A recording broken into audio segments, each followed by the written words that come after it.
Yalla, go Stevie, go Stevie. And 50 told me go ahead and watch the style up. And if they go and hate, then watch the money pile up. It's me and Stevie Cool back, ready to rack, get stretched out because it's going to be a day full of headlines here, infidels. It's the Ultra Kayfabe Declassified Thursday taping of your Friday locker room here, Ben Hamin channel, twitch.tv/Hamin Media. Yalla.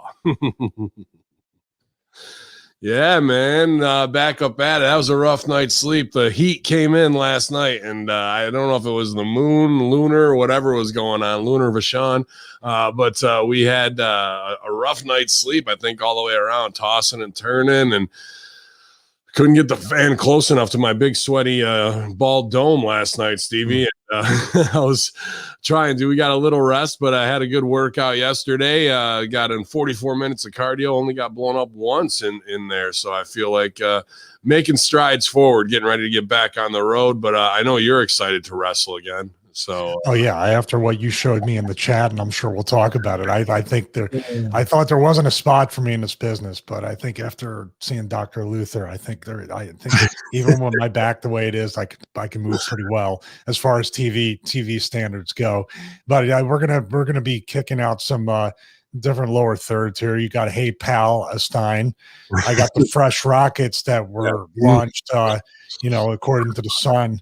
But also, I also renamed myself the Fresh Prince of Gaza. Ooh, I like that. So we look forward to what do they call it? The jihad against us. Yeah, man. What are you going to do? We'll be targeted for Khashoggi, and I'm pretty much fine with it at this point, to be honest with you. It's only going to add to our legacy if they chop us into 15 pieces and put us in suitcases. And you can probably bid on it on eBay, so it'll be a good time, you guys. But yeah, we're back. It's the Friday locker room. With the Gaza Palestine stuff, it's just insane of like how people are justifying things. I actually watched something on World Star the other day where people were like, what the fuck, where this one Israeli soldier is getting interviewed in a sit down podcast thing and justifying that she's like, what about killing women and babies and you're fine with them killing children, and because a fair amount of women and children have died in these just what they claim to be targeted by airstrikes, and he's like, they're just going to grow up to be terrorists anyway, so you might as well just kill them. The woman at the New York Times, right? The stupid one that went on Joe Rogan, said something about Tulsi Gabbard, and he goes, what do you mean by that? And she's like, well, it's literally just repeating what she heard in the New York Times meetings. Was it her? I'm not sure. I couldn't see her. I could see Barry him. Weiss is her name. Barry Weiss. Yeah, it's the same one because Jimmy Dore covered it on his show. Hell, idiotic. She was in a fertility clinic when she put that out on social media. Well, how about, this Israeli soldier saying, you might as well just, she's like, would you go to the hospital just to kill Palestinian babies? And he's like, they might as well die. They're just going to grow up to be terrorists anyway. I'm going, this is what in 80 years of people who were nearly wiped off the planet are now saying and justifying the exact Nazi line.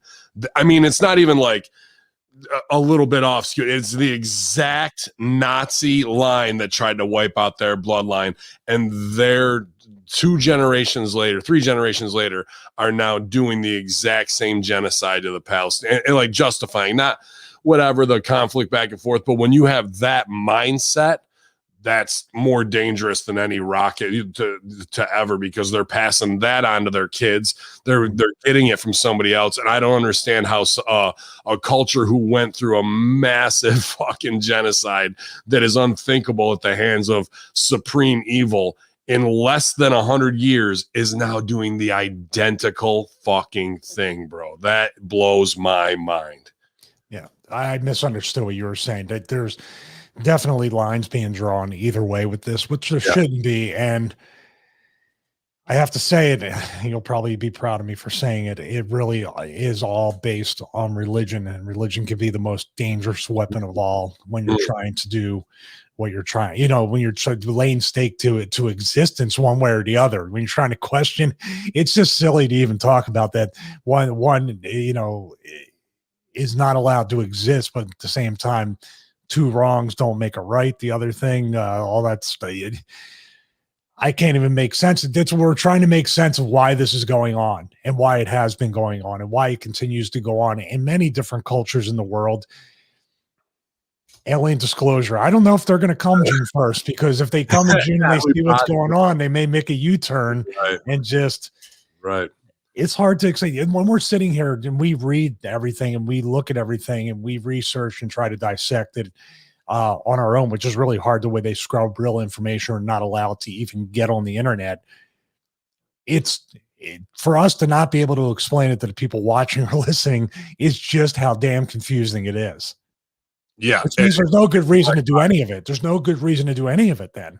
Or it's under the guise of something else just so Netanyahu can stay in power. So they'll use the zealotry as a way to, amp it up, because in wartime your rating goes up when he was on his way there's up. no baby faces because they do the same thing on the Hamas, on the Palestinian side too, because the elections were finally going to come up after being suspended for so long, and this happens. Yeah. So on both sides, for all I know, both leaders are talking to each other and say, hey, we got to do this in order to, we'll keep this going so we can stay in power. They could be working together for all we know in the background. That's what really does. And it's not even just because I, at this point, want alien disclosure and all this shit. And dude, I mean, this was another big week with Obama putting it over, with Pentagon saying, oh, we have alien encounters every day pretty much now. Then we don't know how, and that's the thing. We don't know how. Bullshit. You don't fucking know how shit's going down. You've got the ships, you've got the Area 51, you've got Skunk Works, you've got what's a fucking ranch, Skinwalker. DARPA too does a lot. Over Arizona every day, so many things along this lines. And they're talking about openly, we see these vehicles now go from 20,000 feet to 80,000 feet and can hover infinitely. Okay, and they're just doing that as a passing glance.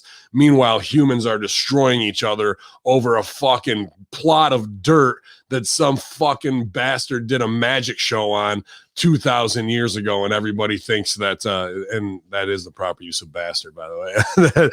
His father left him and hung him out to dry. That is it's just unbelievable how people's minds are warped to the fact that we're all just like I've said before, as the atheist that hits inside, a flea on the ass of this planet, but we're all so important that we think we can use technology to destroy others' lives, and then it just becomes a back and forth like that. I hope they come down here to almost enslave us again, because that shit is just what they let them do over there is unbelievable. And what we do in the name of capitalism and resource raping is fucking unbelievable too. So if there's anything that can shut this down and make humanity small again, it's that, because they really need a big dose of what power do you have to fucking be taking innocent lives like this and then justifying it to murder future generations in remember hashtag never forget or hashtag never again for the Jews. And now it's not only is it not never again, it's hold my fucking beer and watch how we fucking exterminate your family. Well, on the Christian side, there is one of the 7 deadly sins, which is pride. So pride is getting in the way of all this stuff. And I was watching a few videos. It's very fascinating to watch people that are just kind of neutral on all this, and they taking religious side. Actually, I believe it might've been Jordan Peterson or somebody else who's not necessarily neutral, but at least he doesn't try to do a bunch of slanted confirmation bias or anything like that. I don't know who it was, but basically what they were saying is that the moral, I know what it was, Deep Thoughts Radio, Mark Lowe, the guy I listened to on YouTube, the one I saw, I showed you the videos, they're in black and white. He was talking about religion, and since we are so easily controlled, which in the past year and a half has been proven over and over again, that religion to some extent keeps the moral fiber intact. And it's starting to, that I'm saying there are exceptions to the supposed rule, but at the same time, it's what's really holding whatever people who want to be led to some sort of boundary with that. You could say that. I mean, and other people take advantage of religion, get rich off of it. They manipulate people. They even kill people. On fucking. I didn't say there was a good answer either way. No, but dude, I'll tell you the trickle down in my own family, man, just because of whatever my own psychopathy that I inherited from my parents I've seen them get all dialed up, walk across the street to church and do the handshake, and within 5 minutes of getting home, it's judgment. I can't believe she did this, that. And I'm just like, you just missed the entire point. So the only reason you're going over there is to put on a little show for yourself, get a shot of dopamine while you sing secular music. 1 4 5 1. If there's something that unlocks those chords in people's head, that's why all fucking music's written like that for secular. And then you come home and you're right back to the savage psychopath that's inside of you, bro. You learn nothing from your religion. So even at the one-to-one mom and pop small level in a small town, all the way to the empowerment and justification of murder, religion is poison. I've seen that more than anybody who's growing up as a Catholic altar boy, and even seen with it amongst the priest and the people that were sort of people I was altar boying with on there, and then became bullies in the sacristy. And I never understood it, because I was generally just the same kid no matter what. You know what I mean? Sure. I tried to live the best way I could and treat people the best way I can. You're a closet atheist, because that's the tenets of atheism, and not having to fucking do above. Just be the best you and treat people like you'd want to be treated. Oh, treat people. That's a golden rule in the New Testament too. There are, and I'm sure there's other books. I'm sure there's other religions and stuff that preceded Christ where the story was told multiple times. I am fully aware of all that. So let me change this up so we can change the subject. We can go on forever about this, but the fact that we can have this discussion and not be mad at each other or say, well, I can't talk to this person anymore. That's exactly what should be going on in the world, but nobody can do that. Nobody's allowed. But let's talk about the really important stuff. We'll get to that. I want to show you some really important stuff, pal. Yeah, this is another brilliant. I mean, first segment's on. I'm actually going to put up probably 3 and 4 today of Animated Master Shoot Theater, but he's back at it again off of this week's episode. Just brilliant from our own Mandeer 666, Frostbite BC, either of those on Twitter. Give him a follow. Tell him how much you enjoy, but check it out. Yeah, pal. 76 trombones led the big parade. Yeah, with 110 Jim Cornettes right behind. They were followed by rows and rows of the finest virtuosos released from NXT time. Yeah. Yeah, pal. 76 trombones. Dude, I didn't give him any direction. That's just what's in my head, and he's bringing that shit to life. It's, it's so humbling to have our great listeners who are so talented do fan art of us, and now this is just next level, bro. It's unbelievable. And to make that NXT call in Master Shoot, and then here we are today with all NXT releases, it's almost like we know what we're talking about a little bit here and there with no inside stooge. It's just, you see what's coming. Well, they're not too hard to figure out. This pattern's been going on since before we were in the business. So this is no different than what we're witnessing on mainstream media, the news, politics, the country, the way human behavior is. It's all the same. It's all the same. They're no different. They think they're special, and they think they're smart, and they think they're really, really sly, and you can't figure them out. It's just that most of the boys and the girls in the company, just, I don't have the energy for this, because all it's going to be is the disarming handshake and thank you very much. And any thank you tweets today? I'm sure I haven't seen anything yet. I'm sure. I heard the grind. I saw somebody doing the, not destroyed. The grind goes on, and I was like, who is this person? Like, what is going on? Grind. But yeah, dude, that popped me too. The Luther 40-yard dash before we get into the headline, bro. Dude, that got me. That got me. I don't know why on Dark, I know why he's Jericho's buddy, and just like we're my buddy over there, Stevie Richards. If he was booking too, he might put me in a match I'd be over my head in. But these are AEW Dark matches, and this guy is like, well, not Dark. It airs. So it airs. TV show Dark. It's a TV show. Right. So they put it out there. It is as bad as some bad countries dancing, you know what I mean? What do you call it? Fucking square dancing and just walking through the match and being like, I don't give a fuck, and like is more out of shape than me for sure. And Owens, actually, I felt pretty good. I had 44 minutes of boxing cardio today. Got a little pull in my back shoulder, but I'm good. And dude, it's just like, how are guys like him and who was the other one that I saw the other day aside from Owens who could lose some pounds? Killian Dane. He looks like Balls Mahoney, so there's a good look there, but I'm just like, dude, they see you a certain way. And we were talking on Next Level podcast, the dude Wolf from Sanity, he was in an NXT match versus Dane, and then the fucking Imperium turned on him. And I'm sure the guy's a lovely guy. I don't know him, but he's been there for 5 years. He's got no, doesn't care about his body at all. Like, looks as skinny fat as possible, no definition, and has no idea for character. And then the heel underlings turn on him. On the show, I go, he should probably be pretty paranoid today that he's going to fucking get released, because which guy is this again? He was Insanity, the tall blonde one. No, he did get released. I know, 3 hours after I said it. Oh, okay. I'm sorry. I'm like, I thought you were saying now, but you were saying on the podcast. Yeah. On the NXT one. Next Level yesterday, which I got to put up here. So only live watchers did, but Ray just sent that to me.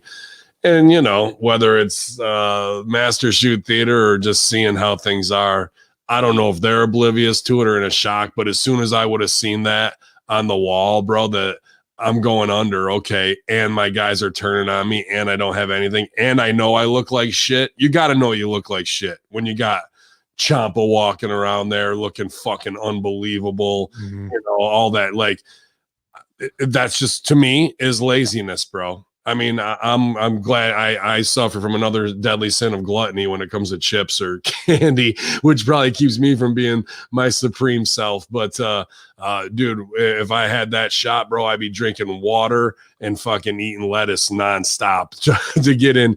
And I should be doing it now to get a spot, but at 44 years old, whatever.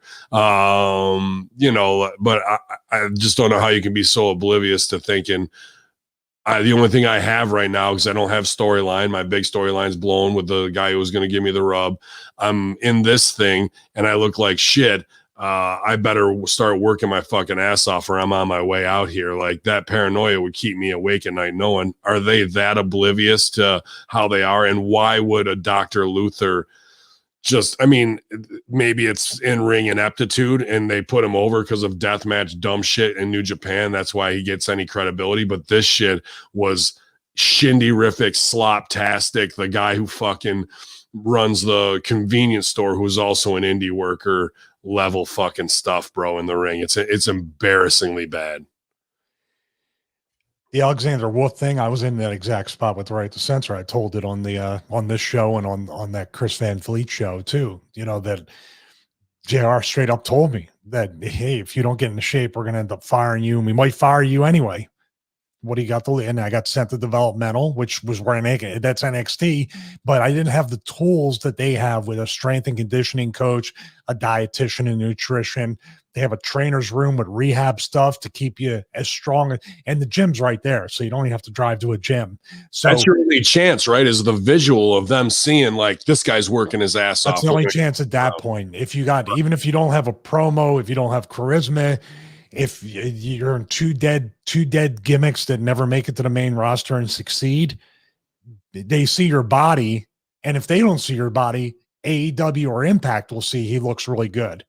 The Dr. Luther thing, I don't quite understand that. I don't quite understand either one of them. And this is coming from somebody, and obviously I can get into better shape. You'll laugh at me saying that, but I could always make adjustments. My diet could be stricter, but I'm a retired wrestler who podcasts. I'm not on TV every single week. Right.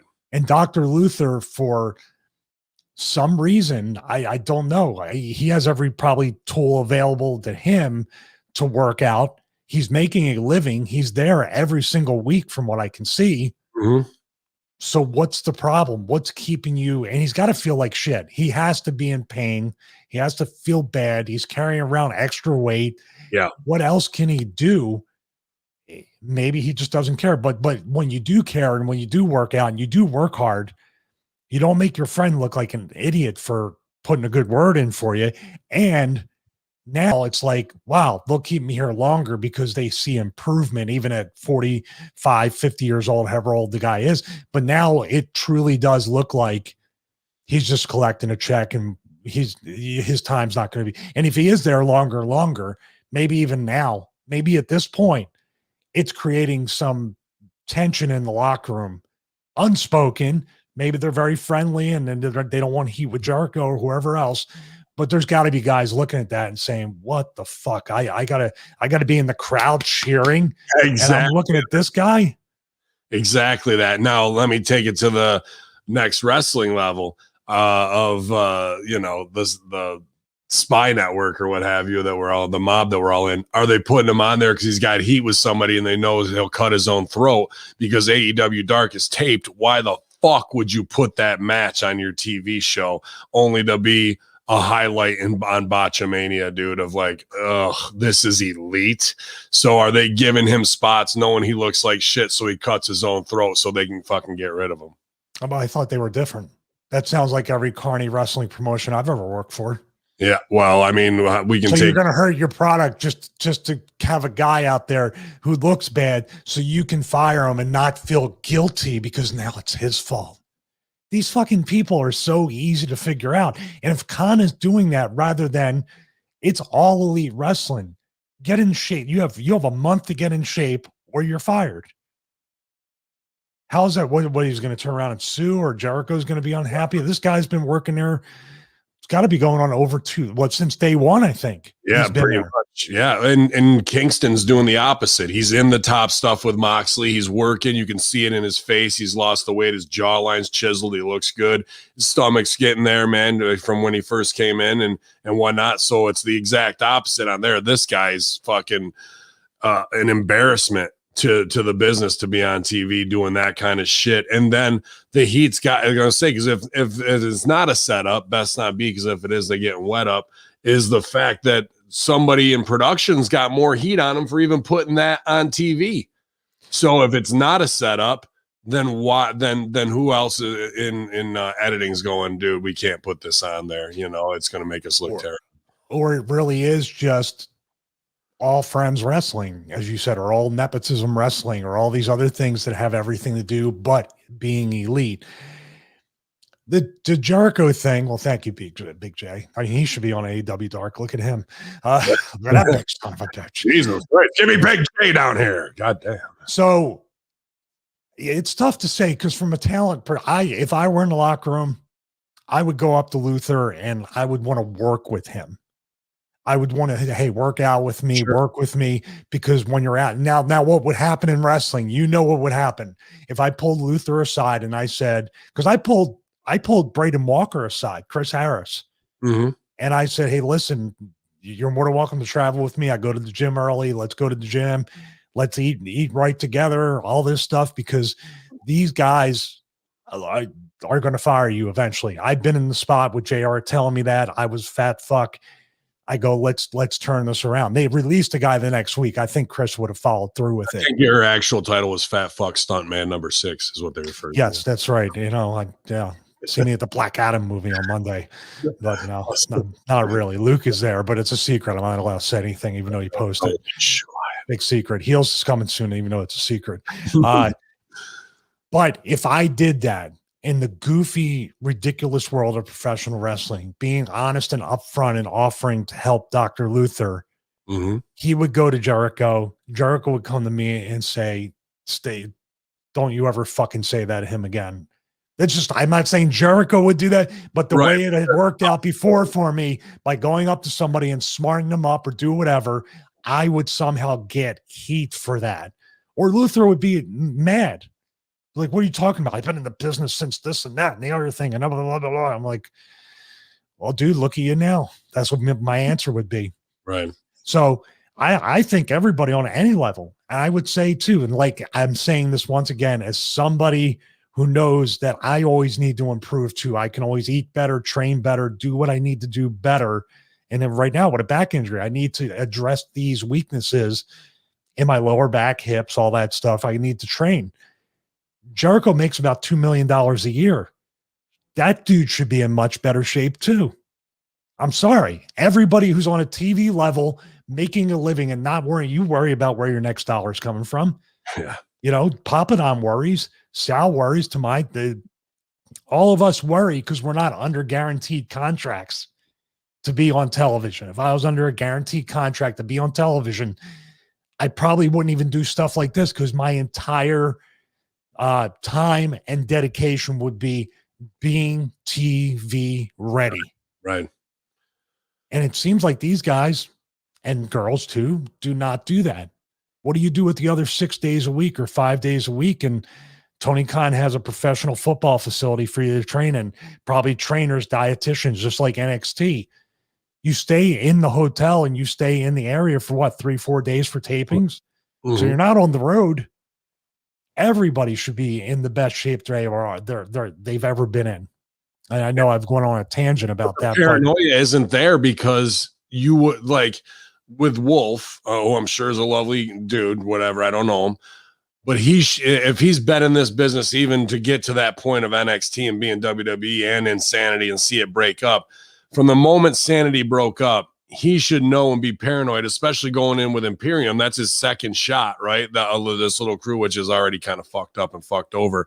In that window of whatever that was, 18 months, he should have been so paranoid that he was fucking doing triple sessions every day to prove it to them that he was going to be the next whatever, to move up. Instead, he looks like every fucking dad bod that you see at the fucking beach, bro. And just maybe they're burn him out and he don't care. Maybe he's subconsciously self-sabotaging and wants to get fired, which I doubt.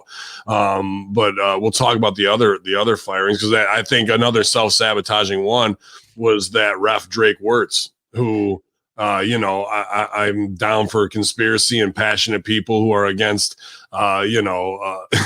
prison planet stuff, but he showed up on the night of NXT on a live stream to a local fucking government thing to cut his promo and came off very, just like passionate, but triggered, I guess is the word for it. He seemed very emotionally unstable. Okay.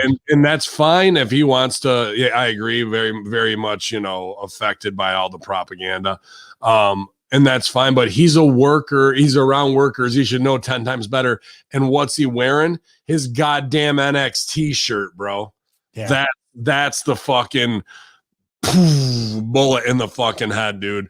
If they still would have got you for doing that and going out. If you would have just had on some random shirt and nobody would have known. The fact that he wore his NXT shirt on that promo in there, bro, to either try and show that I'm a star and I'm on TV, so you should take me seriously, or subconsciously, this is going to cut my throat with The Office. I don't know how people get to this fucking level in our business and then turn around and do those self-sabotaging fucking moves, bro. It's unbelievable to me. He may have wanted out. There's certain people that don't want to be in that system or don't want to be in when Serena was there, she wasn't exactly happy with the clicks and the people doing their stuff. I want to go back to the Dr. Luther thing. And even if you're talking about Wolf and other people, I watched the match, him and Pillman. First of all, it made Pillman look like shit too. It brought Pillman down rather than making Pillman look like a star. Also, the commentary. This is something with football or any other legitimate sport. If somebody is performing badly, the commentators have to acknowledge it, right? Taz and I guess Excalibur was on commentary, and they are trying to put over what I am watching on the YouTube channel. So now Taz and Excalibur's commentary don't mean shit. You're phony. You have no credibility. If they had said, man, Dr. Luther looks like shit out there, Pillman should have no trouble getting through. I mean, it don't look like shit out there, and don't look like you're moving. Like when he whipped him into the ropes, he was just walking and then he just turned it looked like he didn't give a fuck. And I don't care if he does give a fuck. You know what it looked like? And I don't want to say this. To me, that looks like somebody who's on somas and fucking is pilled up walking through a fucking thing. Well, that's even more like, especially, someone do you really want to be in? I wouldn't even get in the ring with a guy like that. I wouldn't. I was Seen guys like that, who are in a dream state. Didn't that kind of feel like it? It felt more than I'm just an out of shape fuck who doesn't give a shit about my performance on TV. That felt like something. I'm killing it out here, but the reality is you're stumbling and drooling on yourself. That's a good point. I mean, that would be something that would be much, much different story. And you shouldn't be slowing your body down if you're severely overweight and you want to take some. Are you really in that much pain? And if you're really in that much pain, I'll tell you what you can do. You can change your diet, you can change your workout routine, you can do some yoga, stretching, lose weight, and your joints will feel immensely better. But that's an interesting take now that I'm looking at it. Yeah. But I don't know what it's like to take somas and go into the ring. So I mean, any opiate like that, it's a lot like that trip of like, and that's what that match felt like to me, bro. So I don't know. I hope the best for the guy regardless, but I don't think this is going to end well. I think your first official release is absolutely going to be from there, dude. There's a comment here about him being over 50 years old and 30 years of Japanese death matches. Okay. Then don't wrestle anymore on TV. It's not Tony Khan's fault that you did 30 years of Japanese death matches.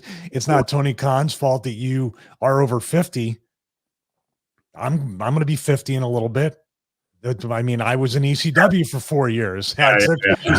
I took more bumps than anybody probably in WWE history, including the main eventers, and took finishes from guys that didn't know how to work, who dropped me on my head every night for years. And you can go out right now in great shape and outwork 95% of anybody's roster. With a back that's out right now. With a back that's out, absolutely. I mean, I'm not bragging. I'm just saying, is that like, and if Luther is still trying to make money, then Luther has to see that I need to find a different way to make money because this can't last forever, or I got to work out and get myself in shape so this lasts longer. There's no easy answer, but I'll tell you what the answer isn't. The answer isn't putting them on TV and killing your product slowly by putting that out there.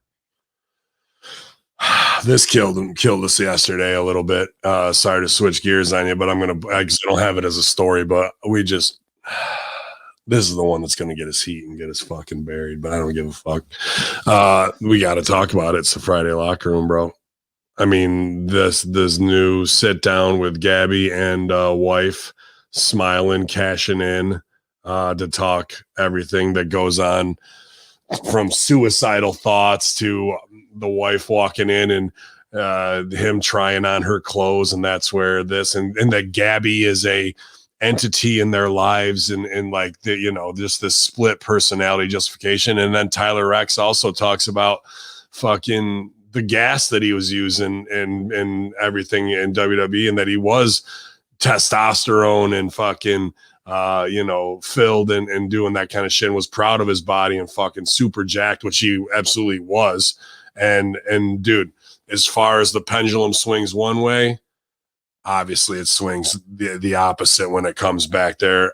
We're dealing with somebody who's got a lot of fucking schizophrenic issues, closet issues, and now and fame addiction issues. So spotlight at any cost on me. And because it didn't go that way, now this to me is more marketing and more just to be, I couldn't get to the top of WWE and have the spotlight on me there. So I can jump into this, use whatever it is that I'm dealing with, of being closeted for most of my life. And now I can be right up there with fucking Bruce Jenner and fucking RuPaul as like a light in this niche demographic.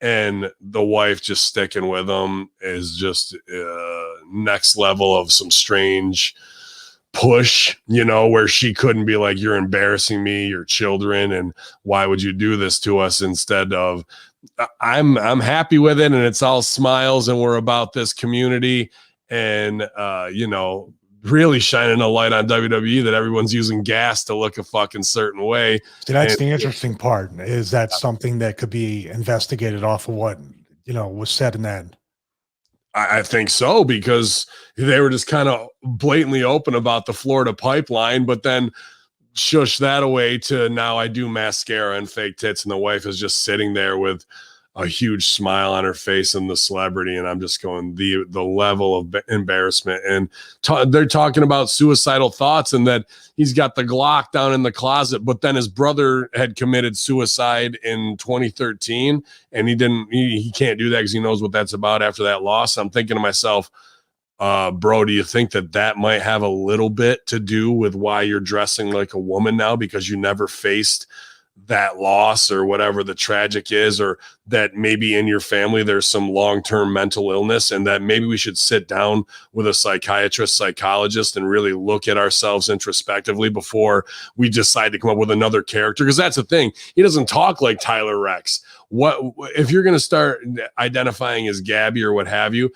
Why do you need to do a Kardashian Valley Girl voice and all this type of shit now out of nowhere? That seems so fake and so split personality disorder to me, as opposed to here's what I am. You just don't like auditioning in a way. Yeah, oh yeah. You just don't start talking in a character like that. That's, hey, I identify as Saudi now from the rest of my life. This is it. You'll respect me, and that something is fucking absolutely not right mentally. And then they put them on these morning talk shows to normalize mental illness, because this doesn't represent nearly any of the LGBTQ community that I've known for over 35 years. As I just lost one of my childhood mentors, Randy Fields, openly gay man in the 80s and 90s, as I learned, song and dance from him. And, rest in peace, Randy. And that's a guy who I have supreme respect for, who was, then when I do the kick, turn 2, 3, like that's a little bit of a rendition of him, but it was never any strange, him not being him. He owned who he was in a time where it took society to catch up to like respect this man and stop judging any fucking whatever you have in your mind of homophobia, because this guy is a mentor to us all, and we respect him for that. It's never look at me, everybody, and which is what this shit is, bro. There's, for those who know and just don't have, hey, I got a gay cousin who've actually been around. I lived on Halstead in fucking. I want to point that out, and you can pick it up. You're speaking not from somebody who doesn't understand the culture. You're speaking from someone who has lived within the culture for decades. Dude, like when I lived on Halstead, which is Boys Town in Chicago, right next to where my theaters were, and right on the backside of Wrigley Field, there's 2 bars that are bear bars, and people know what these are. That picture of Braun Strowman and Daisy Dukes bent over a fucking tree with probably work boots on. You can go down the Halstead in the summer and walk by those bars, and it's identical looking to what Braun was wearing. There'll be guys with beards like mine, 6'4", fucking 260, with half belly shirts on and fucking Daisy Dukes. You're telling me I don't know what the fuck I'm seeing, bro? I've lived in this community. I have tons of friends in this community, and this type of shit to me is mental disorder. It's not representing, but they're the one. That's the thing. My point is, now the fame, horror, addiction of wrestling that he couldn't feed there is being perpetuated through this fucking strange whatever, movement for trans rights, which is such a tiny minority of an already minority. You know what I mean? And that's where this is going to get blown up, and it's not the right mentality for somebody who's in this. I see this ending badly, bro. And I'm not going to say which way I think, but I see this ending badly. These types of things, the press release announcing the transition and all those things, you can do whatever you want. That's fine. You want to go on the media tour? No, let me finish with this though. You want to go on the media tour? You want to do this? You want to put a light on your situation? You want to do this so you can have a reality show? That's fine. And you can say it's to bring awareness. You can say it's to make sure that people understand the process, whatever you want to play. The one video that I had a problem with was the one in the restaurant, the IG live one, where that was that was being very like the gotcha type that you were trying to, and then the guy turned out to be gay. So what are you going to say now? Like it's that video was more cringy to me than anything, just because you sort of sounded like, and you even said it, like, even though you transitioned and everything, you said, well, I don't want to be a dick. Well, I thought you were a girl, like a bitch. Like, it's very weird. That one there made me, because like you were literally just putting this poor guy, this server who referred to you as sir by mistake. Maybe you could have just said, oh, I'm this and that. Oh, he would have been like, I'm sorry. But you made it I mean, they were probably a good, what, 30, 40 minutes, the entire IG live. Like the buildup of going up to this guy, trying and educating him as once you take out a phone and you're filming it, it's not a true, in my just opinion, unless you're going live talking to people in that situation where you have the candid camera, but it's not candid, and you're doing that, it's not authentic. It's a setup, or it's for doing like for attraction, for views.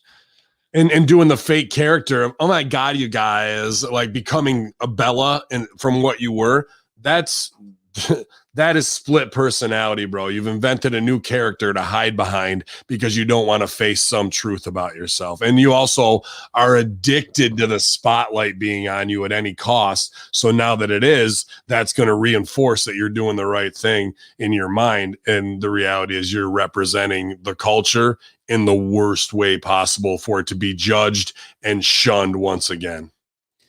They have every right to live their life whatever way they want to live it. But then again, when you put yourself out there in these morning show interviews and you do these things, and you want to make your life, just like when we do a podcast or we do anything media wise or put anything on YouTube, we're opening ourselves up to criticism for anything. Well, this right here is don't get mad. Don't get mad if someone doesn't agree or someone does, or whatever. And then the WWE thing still fascinates me, because is this a thing that if they weren't so distracted by everything else, that the Department of Justice would turn around and say, all right, we need to do an investigation up and reopen the investigation up on the guy that got caught with Mark Wahlberg, Roman Reigns, all these guys, and see who was supplying. Let's get Gabby Tufton here, get her under oath and say who was supplying it, who was doing it, what did Vince have? You could have the next steroid trial from 92 in 2021. I don't know if Gabby realizes that there was some kind of self-incrimination or some kind of, not incrimination, but you basically, you just opened up a case against the WWE again. You may have, if they want to. Yeah, that's fine with me. I don't care. They drug tested me every week to get the curve going. Right. Hot button topic, man. But just but when you really talk about it, it's just when it's put out as a press release and you're doing the tour, and I'm sure there's going to be a book and there may be a reality show.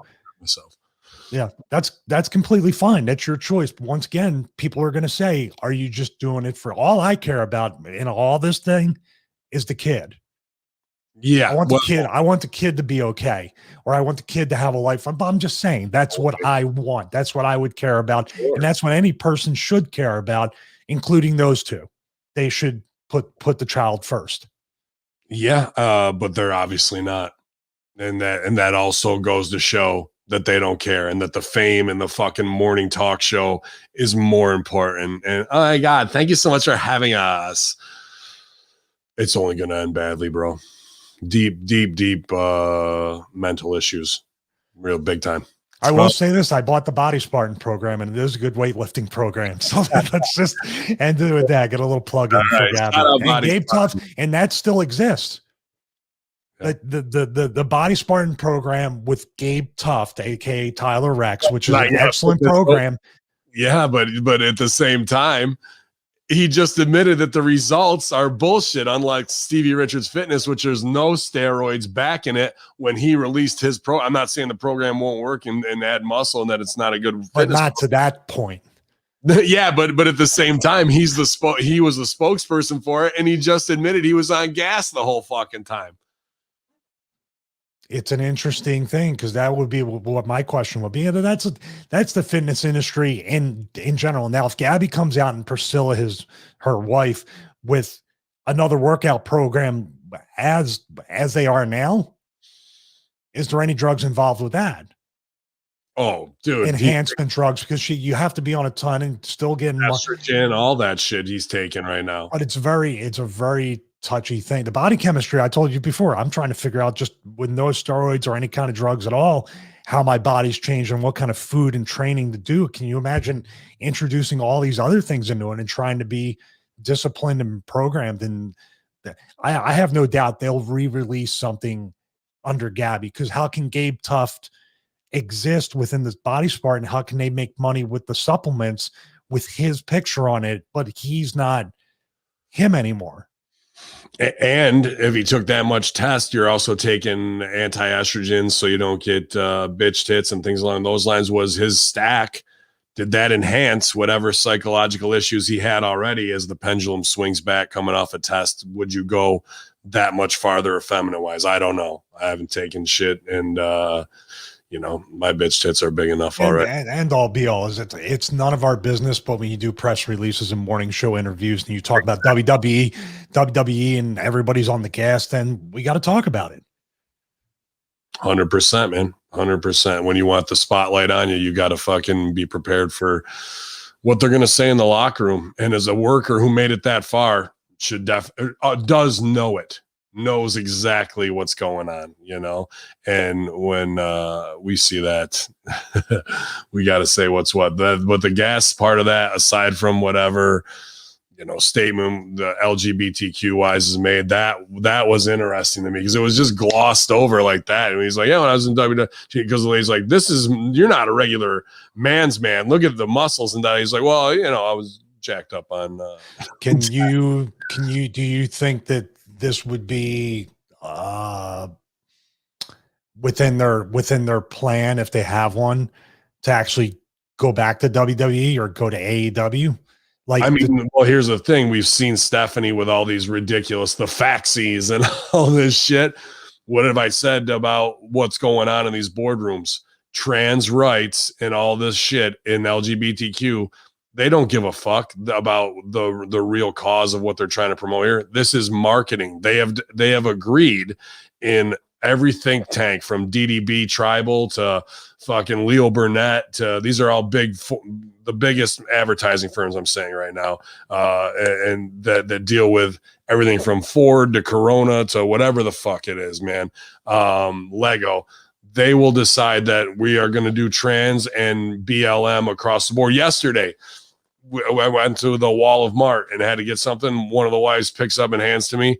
And this isn't the worst thing, but this just goes to my point of the marketing of what they use socially to do it. Crayola, new 64-pack. Every fucking color is a shade of brown.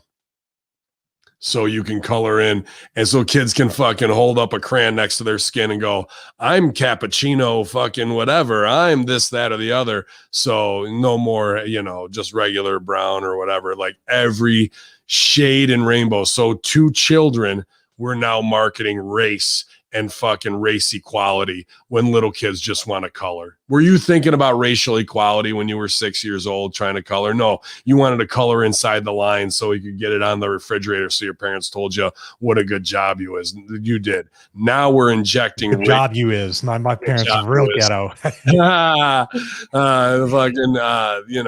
Now we're injecting these things that little kids should not, and it's through. You think Crayola gives a fuck? No. That's for parents to go this and then bring that shit home, bro. They will turn these social causes into marketing like that. And once they do, Eminem jumps on it, fucking Tide jumps on it. It's one after the other, bro. And that's the sickness of welcome to controlled marketing. I want to go back to the Gabby thing, because I really do feel like that she could be talking about, if she was talking about the steroid stuff and everything in WWE, there's an epidemic, a big epidemic of I talked about it on Russo, I think with Master Shoot, that there's just so many unreal expectations put out there by social media.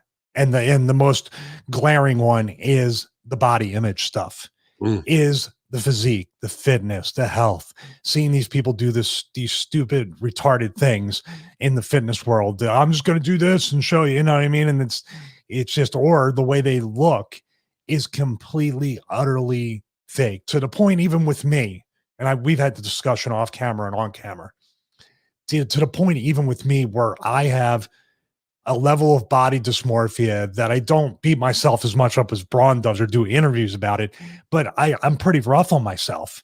I don't have the picture of what I look like that other people do, but I'm 1 foot in, 1 foot out.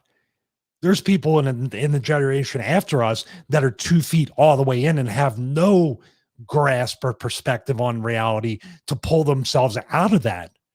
So Gabby and Priscilla's a fitness model or a fitness competitor. They could be talking about this stuff too, instead of, like you said, the Kardashian, Bella's, Valley Girl, no substance type stuff. I would have 10 times the respect now. And I would even probably call her Gabby instead of fucking Gabe or Tyler Rex, as I fucking, worker name wise. That's how we just refer to each other and not worrying about that. But if he sat there, talked with the same voice that Tyler Rex had, maybe it was a slight effeminate, you know what I mean? Because that would have been more the character. I'd be way less off on this, but to sit there with the spotlight on him and smile back and forth while you're talking about almost suicide so they can relate to that. Like, it's just so everything that's wrong with the morning show culture to present it to the Nancy Browns of the world, bro. It's fucked. It is completely. And you're seeing someone who's got some definite mental illness issues. And we're not addressing those, because that should be it. Like, why are you talking like that now? Is this more of a split personality? No, it is. I like that. This is okay.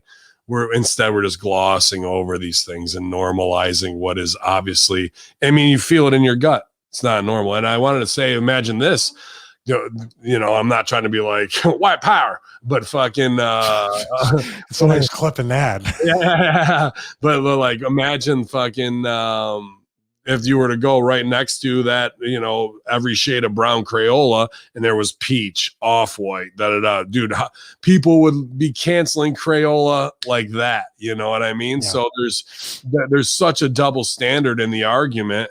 Like, instead of like, let the little fucking kid color, we're making a racial thing out of crayons, and that's what they want, bro.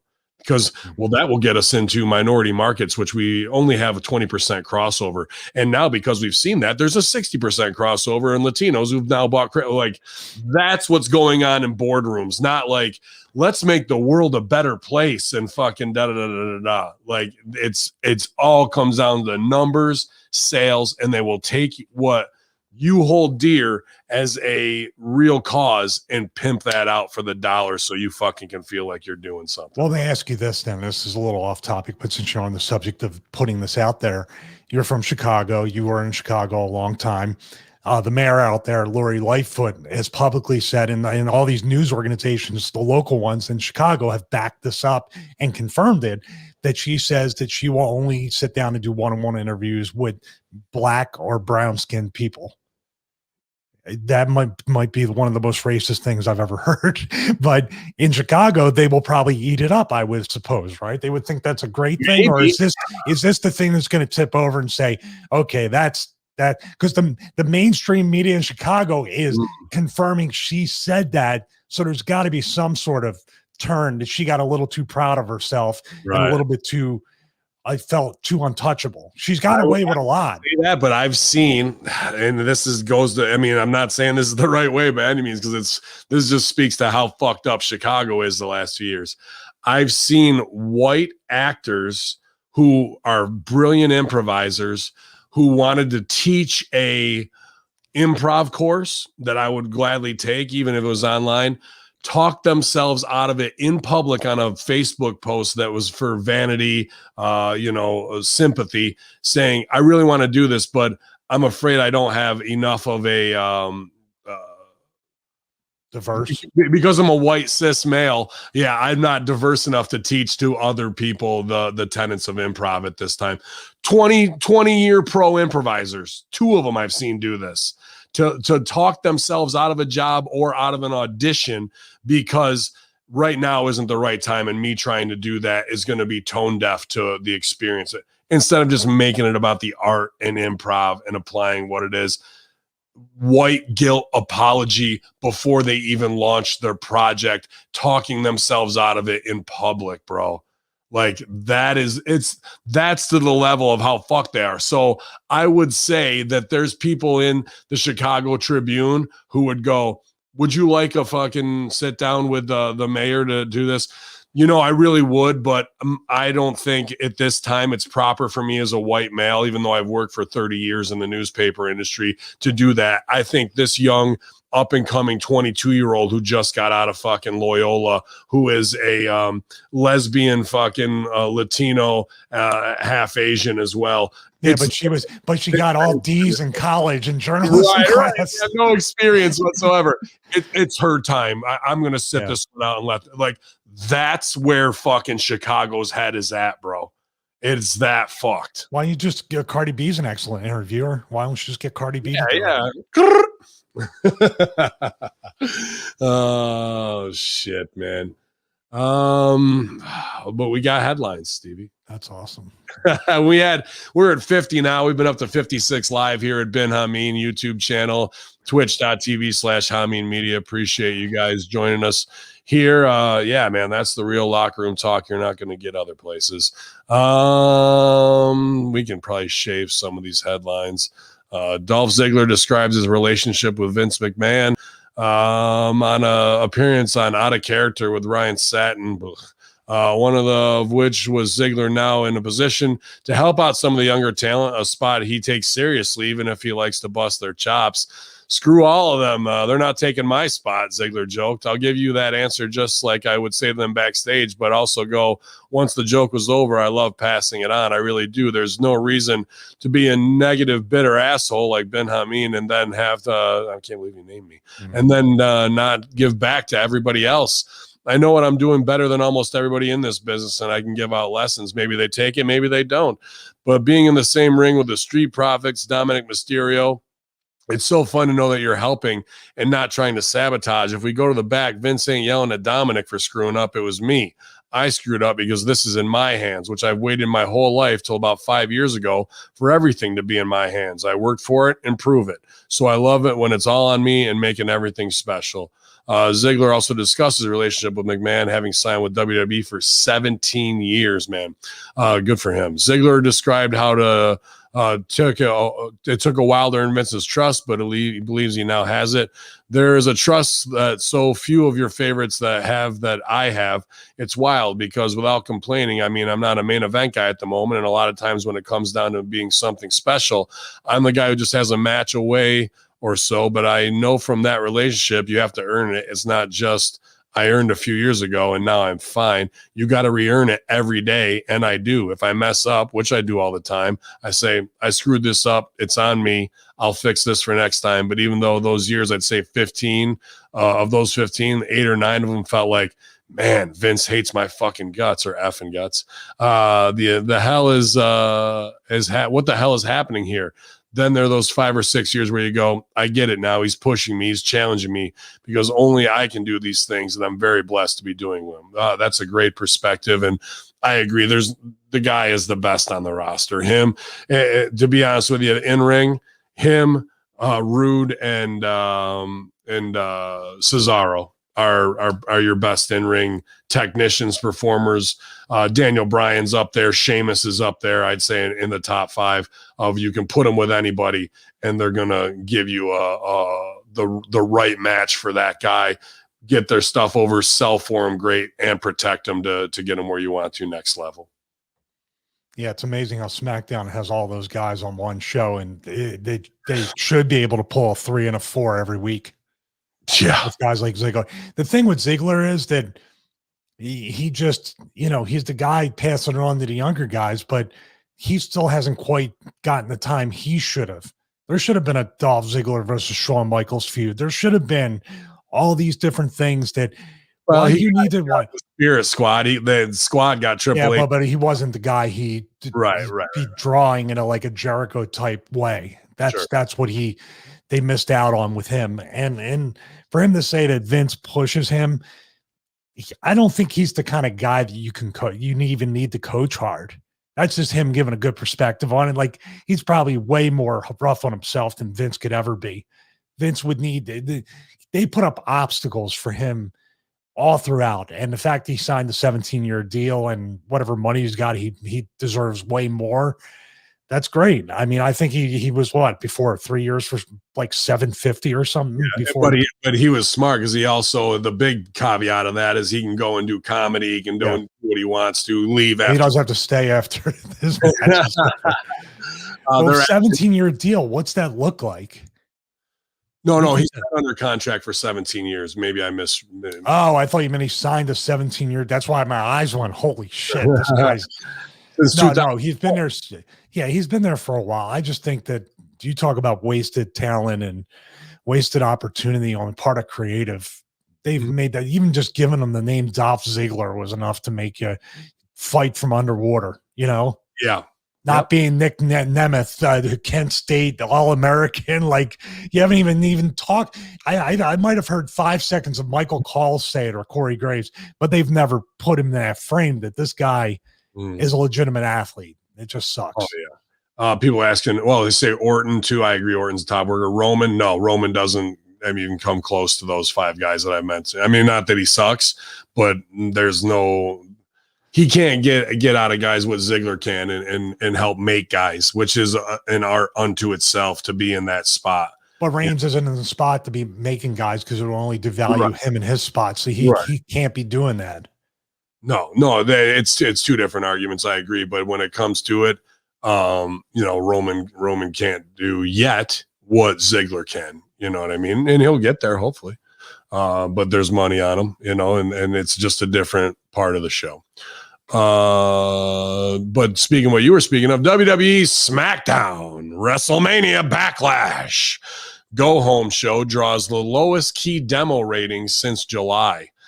Friday's live WrestleMania Backlash Go Home drew an average of 1.9 million viewers on Fox, according to Sports TV ratings. This final number is up 6.5% from the overnight viewership that was released Saturday morning, which averaged 1.8 million viewers. The number is down 16% from last week's final SmackDown viewership of 2.28 million viewers for the throwback SmackDown episode. And low keys in the demos, which I don't give a fuck about those stupid things. But I hate to say a toe-to-so, but a toe-to-so, Jacob Allman. I told you when it was 3.1 and that you bought a bad bill of goods, and your response was, well, we've got hopes and positive solutions for that. And that was Paul Heyman and Eric Bischoff. That didn't work out. And now you've got Johnny Ace and Bruce Pritchard. And now we're at 1.8. Ding dong. So what's the next thing? Fox is trying to dump them, and they're going to try and take that toxic property and sell to Netflix, which maybe they're doing good business to try and get that door open with Batista's bullshit zombie thing. So they don't give a fuck. Is that the name of the movie? The bullshit zombie? That's a good name. And because he don't give a fuck about it, apparently. So why should we? Is he married, So here we are face to face, a couple of silver spoons, and they're going to sell this toxic property to Netflix or Amazon as their next move because ratings are killing them. They can't justify how bad their creative is based on the numbers, or they can justify it, but they want to ignore it. And now Fox is like, how do we get talked into fucking giving them $1 billion for this pile of shit? Raise your hand, Jacob Allman. You're the one. Yeah, Fox has canceled shows that were way more popular than SmackDown that had more loyal following, like Gotham. That had a lot of legs off the Batman mythos. And he can't really go anywhere with that. But this is why, why this show, and I gave the idea on Russo in the Raw SmackDown review, that same tired lead up of singles and a tag match or this or that. I know they had the girls win the tag titles, but how many times did the girls wrestle the other girls? Do you see what I mean? Yep. It's a go home show before a pay-per-view. And if you plan on watching a pay-per-view, nothing's going to happen. And if you think, well, we're going to do a women's tag title switch so people will tune in. No, people aren't going to tune in. Well, you got to see it now. But people aren't calling it 9:25 at night. You got to watch SmackDown. The girls won the titles, and it's like, shut up, dude. Talk to you tomorrow, right? That's like, I said that they should do, a road to the one show before every pay-per-view on Raw and SmackDown. Do it like HBO 24/7 style, the UFC, road to the pay-per-view type stuff. You do that, and everybody gets looked at like a star, like a cinematic TV star, and your creative doesn't have to do anything because it's a recap show, but it's footage and workout footage, training, diet, recovery from injuries, all these different things that you can put in there that don't require a script. Like on TakeOver, this guy just won, what's his name? Bronson Reed. And the whole thing at the end is him cutting the promo for his wife, who we've never seen her before. There's no lead up or build up, but the whole thing is about she supported me in my 14-year dream, and that he should be babyface Vader. So now we've got a wife coming in. We're like, what? This is about the cage match, but okay, your wife, I guess. If we would have had that lead up and we knew her as a character, and she does the promo of like it's been hard road, then it would mean something. Otherwise, we're just doing egregious, like, and now I feel about his wife, who I'm sure is a lovely woman. I don't give a shit about your wife. She hasn't trained. She hasn't done all this. Sure, she sacrificed a ton, but now you're force feeding it, and the story's not set up the right way. If they would have, and then she would have just come in and fucking give him the big hug, I'd be like, that's a good moment. But instead, they're trying to start the story at the highest point. Was he crying too? Did he cry? Oh, he cried, bro. He fucking cried. All right, let me ask you a question. Russo said this. It was like the girls, it was your dream to get the WWE win the tag titles. It was your dream. This is the culmination of a lifelong dream to win a title that's only been created 2 years ago. So your dream is to win the secondary NXT title, not to go to WWE and main event wrestling. It's marking out for WWE and wrestling and saying, I won this. I think they're telling them to do it. I think it's got to be, there's way too much crying, too much. This is my dream. It's got to be, they do not do these things ad-libbed. There has to be a certain thing where they're produced. Get as emotional as you can. This is a big moment. This is your dream.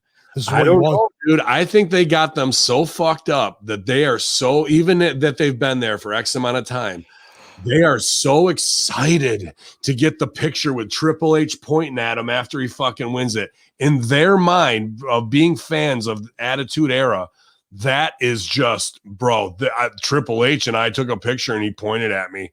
Instead of going, you know what, game?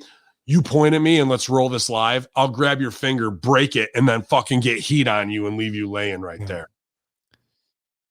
Now, I know Hunter a little bit better than most people. Here's what I think happens. And I could be wrong. He could have changed. But he does the point, which now he knows the meme, and he's kind of in on the gag, which is fine. But he points at him, and then as he walks away and Michaels is by him, he goes, what a fucking mark. I can totally right. I think they all are complete fucking marks, bro. None of them are looking at this because of that real emotion moment with the like. They're not acting that well. It really is like, I finally made it, and then instead of being like, I'm the fucking man. I just took this in the cage, and now this is my like. You had your chance to be Vader. Now you're a crying fucking, puss. I would have, if I knew what I knew then, I would have fucking, if I ever had the opportunity to win any belt, I would say when they came up and congratulate, because they have now a gorilla, Vince goes for the big hug, I'd put the hand in front of him and I'd go, now fucking pay me. Now fucking pay me like a champion, and then walk away. What would they do? They're not. I'd be like, oh, gotta pay him. What?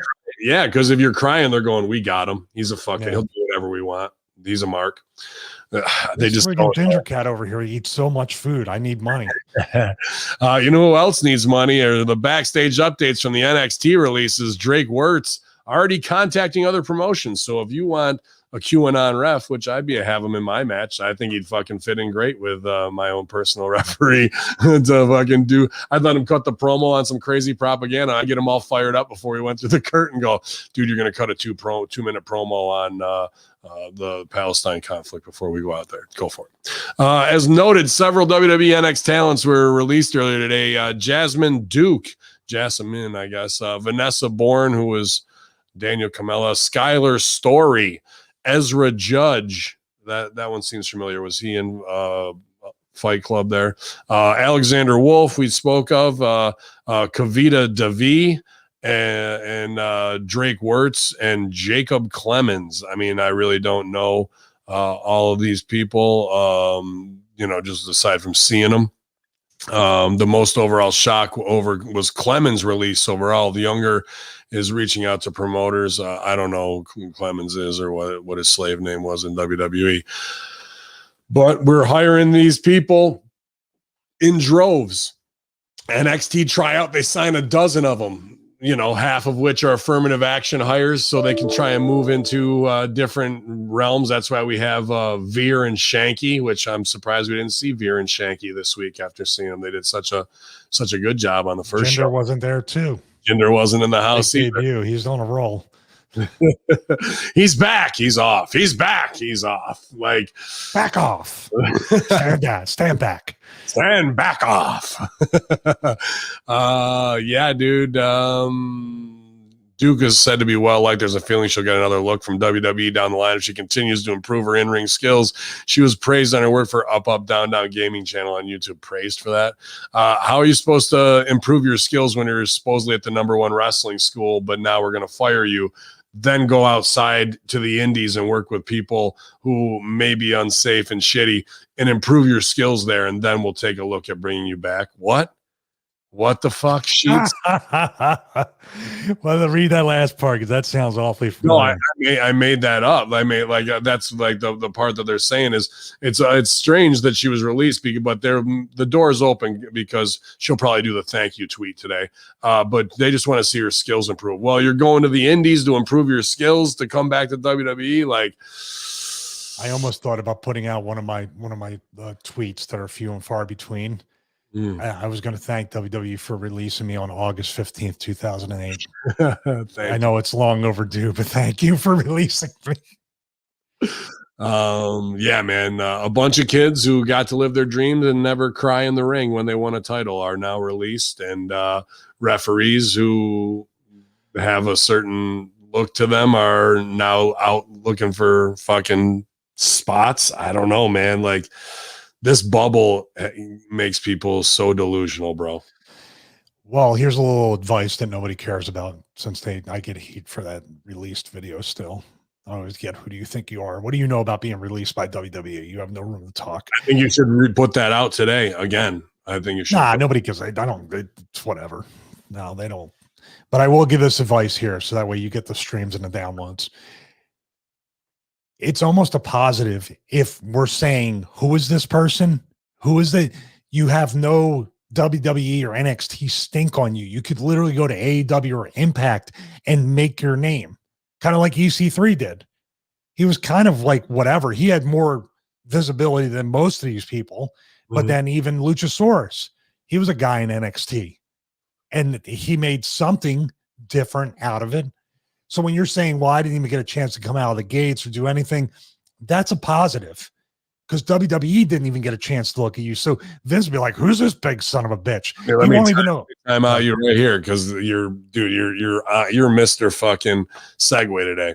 And I'll come right back to EC3 on his lackluster WWE run. Quote, maybe I just failed. On Wrestle Stink, he sat down with Hausman. Let's see if there's before Hausman got heat with him. He said he had a very sustained run at the top of the WWE for 8 years. So carte blanche and then ability to do different. He was real to himself in WWE. EC3 said, I mean, granted, but truly to let go and then shoot something. Oh, no, he's talking about Moxley. No, duh.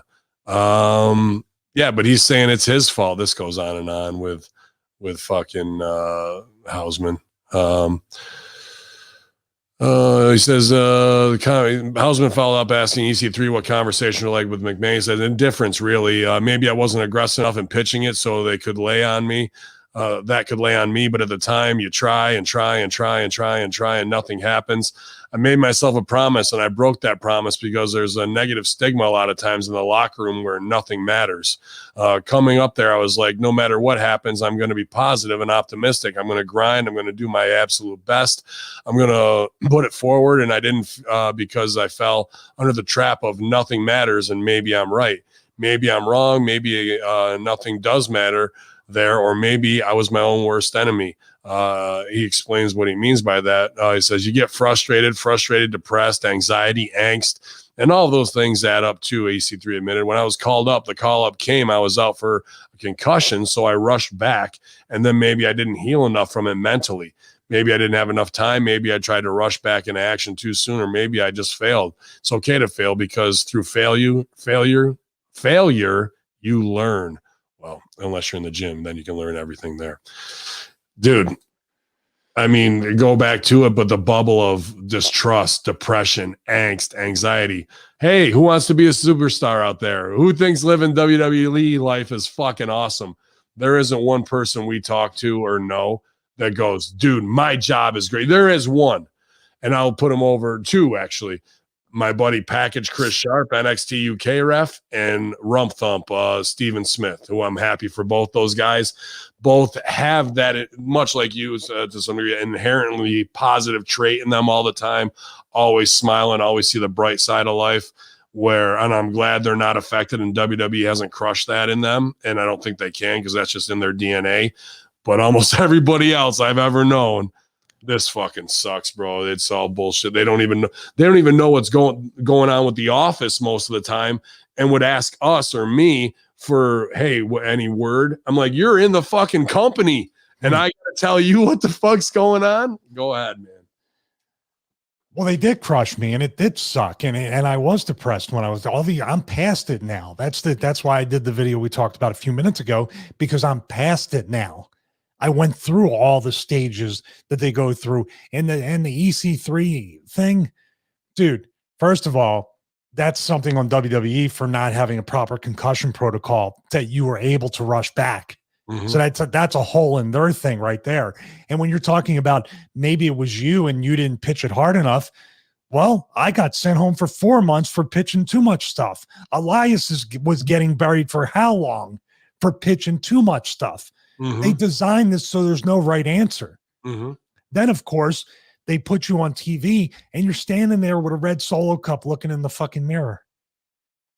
You trust your instinct. Like, I have a really good instinct for shitty people. I don't like having it, but I have a really good instinct for shitty people. Yeah. And you probably do too, EC3, where if they hand you a red Solo cup and tell you to stand in the mirror in the background, that they don't have a fucking thing planned for you, that they don't take you as a priority. Trust that instinct, because it's true. Dropping the keys on the fucking countertop that's his vignette. Yeah, that was his vignette. That's the only vignette that was like, here comes your storyline, and then that was dropped. It became a joke. It became a joke amongst us. Yeah. What was that even supposed to be? What could you possibly get out of I'm home at my condo? Yeah, and then I take off and I have wrestling gear underneath my dress clothes. Who fucking does that? Probably Hunter. But that's what I mean. He in essence, what he's doing is obviously taking accountability. He's hyper accountable. But in this case, it's not deserved. It really should be. These fucking guys made a mistake. They made a mistake. Impact didn't make a mistake. I'm the heel fucking John Cena, and they left all that money on the table. Yeah. Impact knew how to use me. Impact doesn't have the money that WWE does. Right now, I'm in a Ring of Honor. Even they're doing a better job than WWE. So how can a $1 billion company drop the ball with me? You need to say that, because then it's be like, oh, really? Bring them back. We'll really fuck them for a lot of money. That's what they will make you miserable. He will pay EC3 $1 million a year to make him miserable for saying that one thing against, hey, I still got $3 million. So that's what I would look at. Open with every Master Shoot Theater, our price goes up when they give us the fucking call. People are asking, they're going, "Do you think Vince and Game are seeing these?" And I go, "Fucking tag them, bro. I don't give a shit. This is improv and comedy. You can't laugh at yourself." And I don't. They're watching everything we do. That's why Hurricane Helms retweeted and buried the Rip Rogers podcast after the zombies thing, because he's the one who agented it and had to put it all over. We didn't even know that or tag him, but he was vanity searching, retweeted us, and fucking buried Rip. And I was like, okay, thanks for the retweet and the eyes on our stuff. I got nothing but usually good things to say about Hurricane. So that was a strange, like, triggered off of some, again, once you're in the bubble, bro, like, here's the thing. Yeah, here's the thing with those two guys, and especially Vince, or you can say Hunter as well. They still think, and they would look at me this way. Like, Hunter has this strange thing of just dispelling anybody in a fake subjective business run by incredibly crazy people. He would say that guy never drew ratings, never drew money. But guess what? I did with the right to censor. I'm not stupid. As a heel, I drew ratings and numbers and got baby faces over, which was my job. But they aren't dealing with the same guy that was there in 2008, but they don't grow as people. They're the same people all across because they're in that bubble.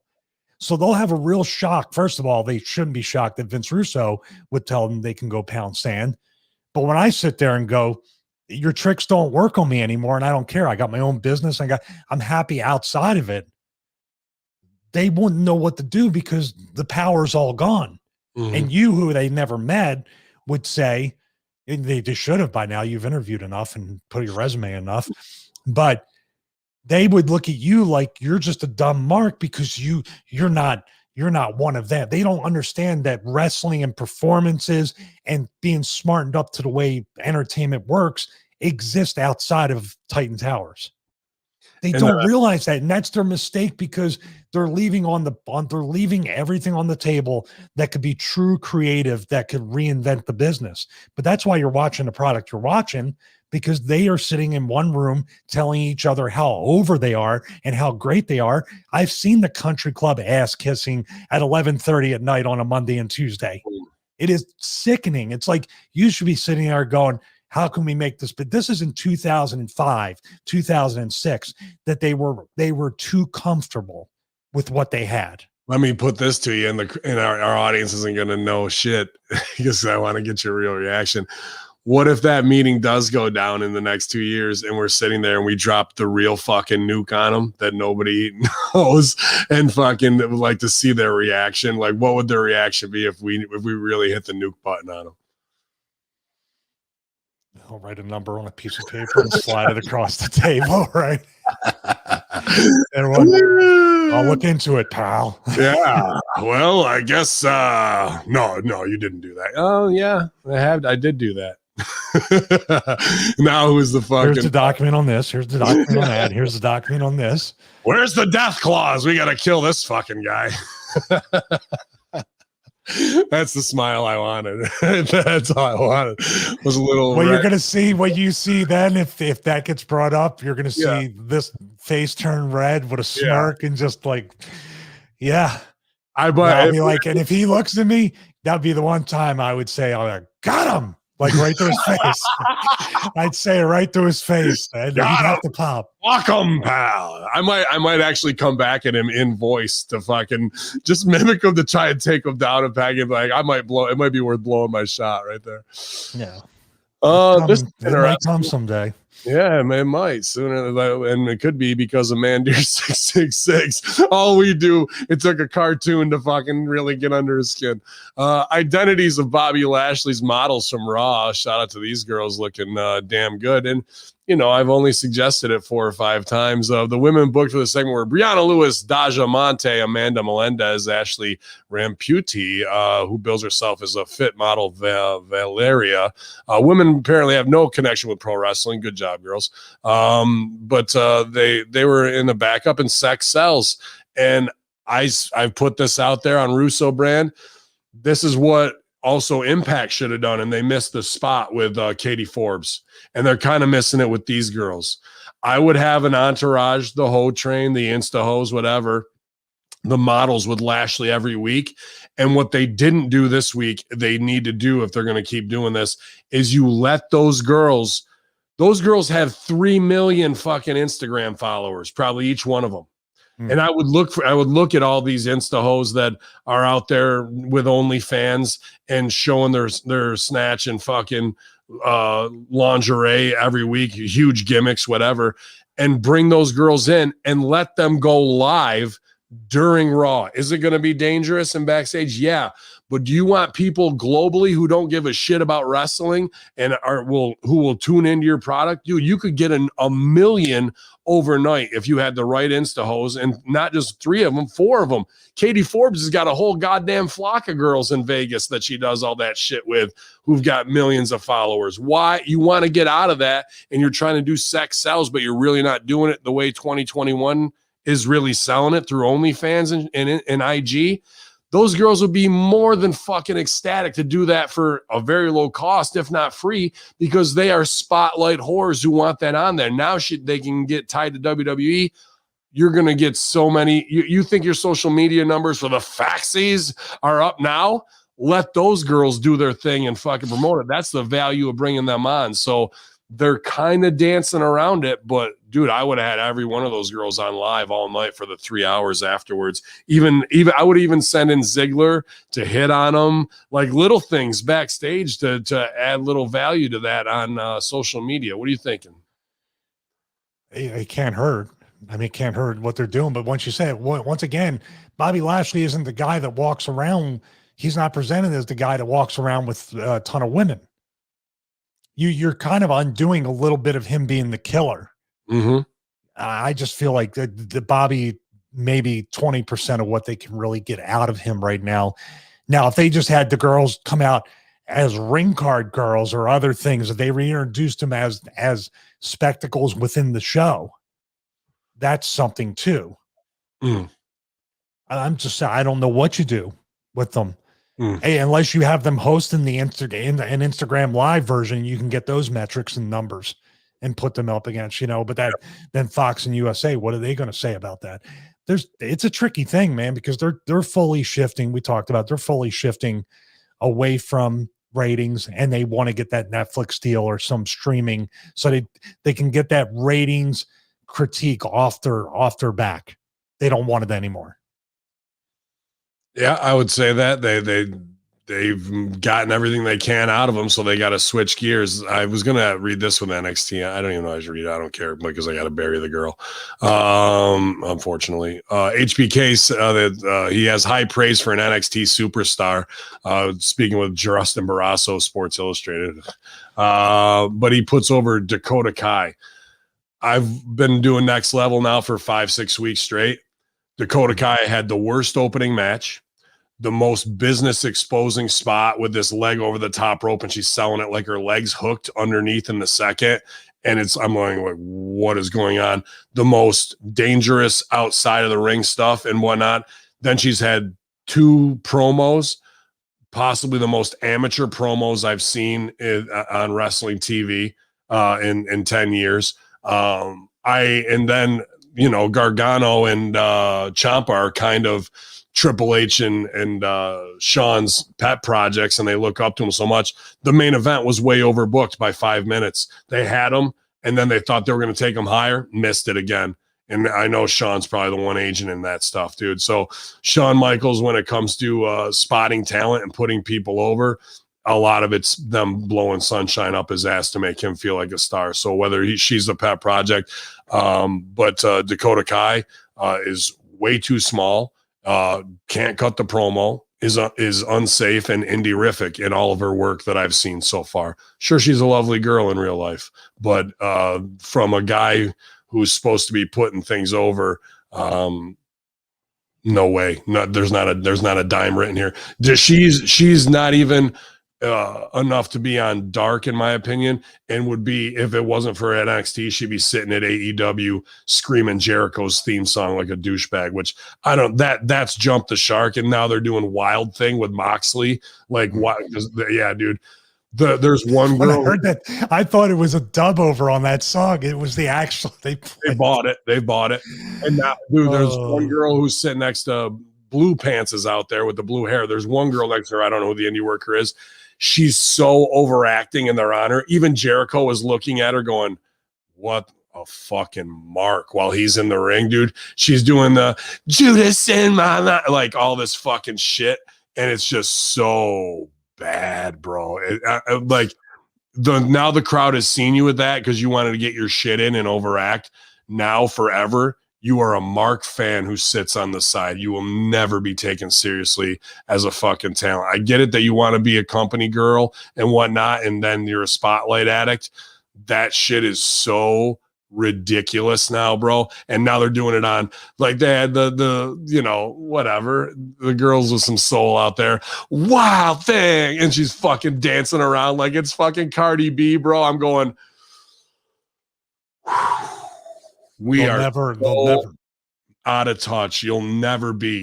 They do not see it in this business, bro, at all, of how they're coming across. And like, if I just dance and shake it and twerk to Wild Thing that came out in 1960 fucking 2, like, it's unfucking real how tone deaf and clueless and stupid and how many marks there are in the biz now, bro. And they're all on either side of the barrier at fucking AEW, and they show it every week. You'll never, no matter how much of a super fan you'll never be as over as Plexiglass Sleeper. You'll never be the fucking Plexiglass. That is the best moment in the 30 years I've been involved in this business. Plexiglass Sleeper is the ultimate fan. I want plexiglass. You should set up a piece of plexiglass at the conventions, and then both of you are against the plexiglass. I don't know if anybody but you and I even really saw it and popped that huge for, because it's not really a thing that we keep putting over, but it was the ultimate, bro. Of this, it described the business, the current state of wrestling. Absolutely, dude. You go back to fucking COVID era. I think it had to be in August. And when a lot of NXT people were on Raw, maybe it was even during when this is before the LED screens at the Performance Center. Yeah, this was Thunderdome. This is before Thunderdome and the plexiglass. It had to be like, it was when they were taping Raw in the fucking NXT arena, and NXT was at ringside as. Oh, it was the Performance Center. It wasn't even away from this. Yeah, it was that during the Eye for an Eye time. I don't think it was the same show that somebody yelled Eye for an Eye. I think Plexiglass Sleeper was like a week or two before that. So if someone can find us the still of Plexiglass, that was the opening of Raw too, when it was supposed to be the most exciting of Plexiglass Sleepers up there, because they had taped NXT. We're here live from the Performance Center, and everybody is Plexiglass Sleeper. So good, bro. So good. That guy. By the way, Dakota Kai should be okay, because when I searched her name, it first came up with net worth. It was Dakota Kai PNG and then net worth. She's worth $5 million. I'm worth. So maybe that's why Sean's with her, because he's getting some good stock. I'm worth $2 million, which isn't far off. But the Dreamer's worth 1.5. So there, take that, Tommy Dreamer. Stop buying Oreos. In your face. $500,000 in Oreos you spent, you son of a bitch. Holy shit, bro. Somebody who else is getting big money is AEW expanding. They're getting big money from their Warner Media TV deal, as reported receiving several millions of dollars under the new expanded TV agreement at Warner Media. As we noted, it was announced that AEW Rampage will begin on Friday, August 13th at 10 p.m. Eastern, a 1-hour show that will air in the time slot on TNT until both Rampage and AEW Dynamite move to TBS in 2022. While the two AEW TV shows are moving to TBS this year, TNT will start airing AEW programming in the form of 4 Supercard specials per year. Financial terms of the agreement have not been revealed as of this writing, but PW Insider via Pat Buck from Paul Heyman for $150 reported the word making the rounds is that AEW is receiving in the area of an 8-figure payday from Warner Media, which could be anywhere from $10 million to $99 million. The news is seen as positive within AEW. There's also a feeling that this is a way to increase AEW's footprint on multiple networks and additional content produced. Well, that's an interesting way to spin it. Let's talk about the reality of what Tony Khan does. Can we do this first real quick? Sure. You can, as you take your, I never understand why this kind of content speaks to the younger generation, the cool 18 to 49 demographic, how it identifies. Like a picture of you, is that a baby face? You're smug, you're like an evil, like super villain. Right. But I'm cool as fuck, bro. I'm just cool as fuck. Really? I mean, is that what it's I know he likes smoking cigars and wearing suits and stuff, but that's not like TBS. That to me, that looks like you're about to embezzle some of this TV deal. You're a big fat cat. In his mind, is like TBS got the deal done. I think that's what he's trying to portray in his mind. But the reality and the perception is Tony Khan is a rich daddy's kid who bought a soccer team. Doesn't know shit about soccer teams or how to run an organization. What happened to his soccer team, Stevie? Well, they got taken out of that conference, right? They got devalued. Devalued. Starts a wrestling company, big deal with TNT. Now we're going to TBS. Is TBS looked at as at the same level of TNT? No, demoted. And now we're back to the 605 shit, TBS. Wait, but they're still on TNT too, right? This is another show. 4 big shows a year. So they're like, the super shows will be on TNT. They're still you can't say that they're off TNT and make them look shitty in a certain way. You got demoted. You're back to 605. And think about what WCW look, even if I would hear 8:05 p.m., 605, I think of Southern, and this is just wrong, and it's not the way it is. I'm not trying to shit on any of the guys who were in WCW.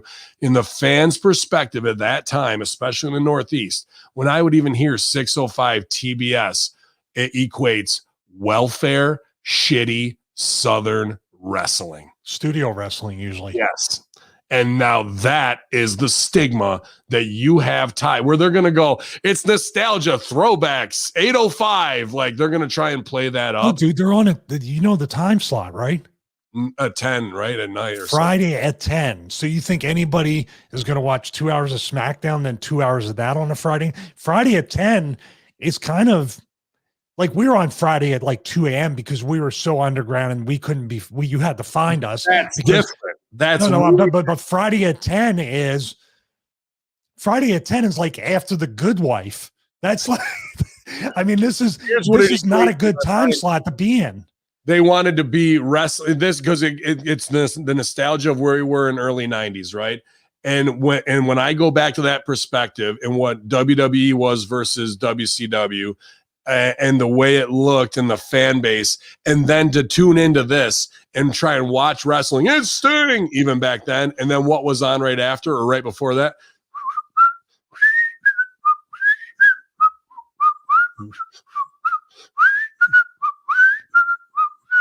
Leave it the plexiglass sleeper. Dude, you are with Andy and Mayberry, bro. You have now taken that nostalgia to a whole crop of fans in Chicago and New York, and we look at that as based off of what it was back then. You are not even secondary, you're even lower down on it, but they're going to spin it a certain way with got the deal done. I was just about to say what Cujo said. I saw it in the chat. If I'm Jacob Ballman, once again, if you want to PayPal T4show@gmail.com, hacker Hamin at gmail.com right there on PayPal it. Overrun. The SmackDown overrun, 5 to 10 minutes. Eat right into them. Mm-hmm. That's what I would do. Overruns, I would give away. And I would do that. I would literally, this time for real, put Hogan and Andre from WrestleMania 3. And hey, we got to know, we got the overtime show on SmackDown. Catch Hogan and Andre at 10:01.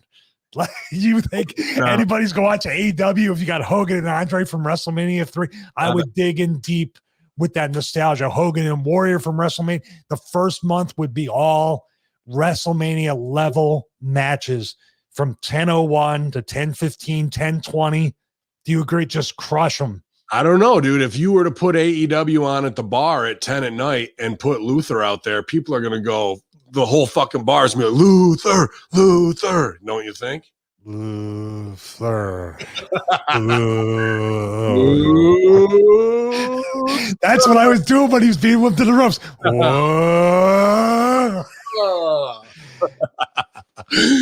Him versus Orange Cassidy should draw a sellout in every bar around the country. Nobody knows what the fuck they're doing anymore, bro. But when you just say if Paul has anything to do with SmackDown, Paul would be like, dude, I would even bring out friggin', hey, from 10:01 to 11, we're gonna run ECW from 1995. Like I would just throw everything. And then when they draw like a 0.2 off of that Friday, which they might anyway, they're not going to draw 1 million people Friday at 10 o'clock. Maybe for the first show, maybe for the second.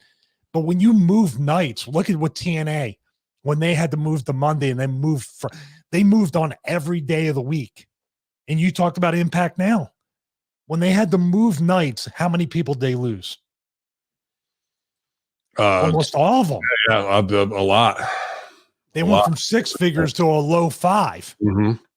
So I'm just saying, this is, if you want the war, WWE has made a move and look stupid moving to Tuesdays with NXT in their mind.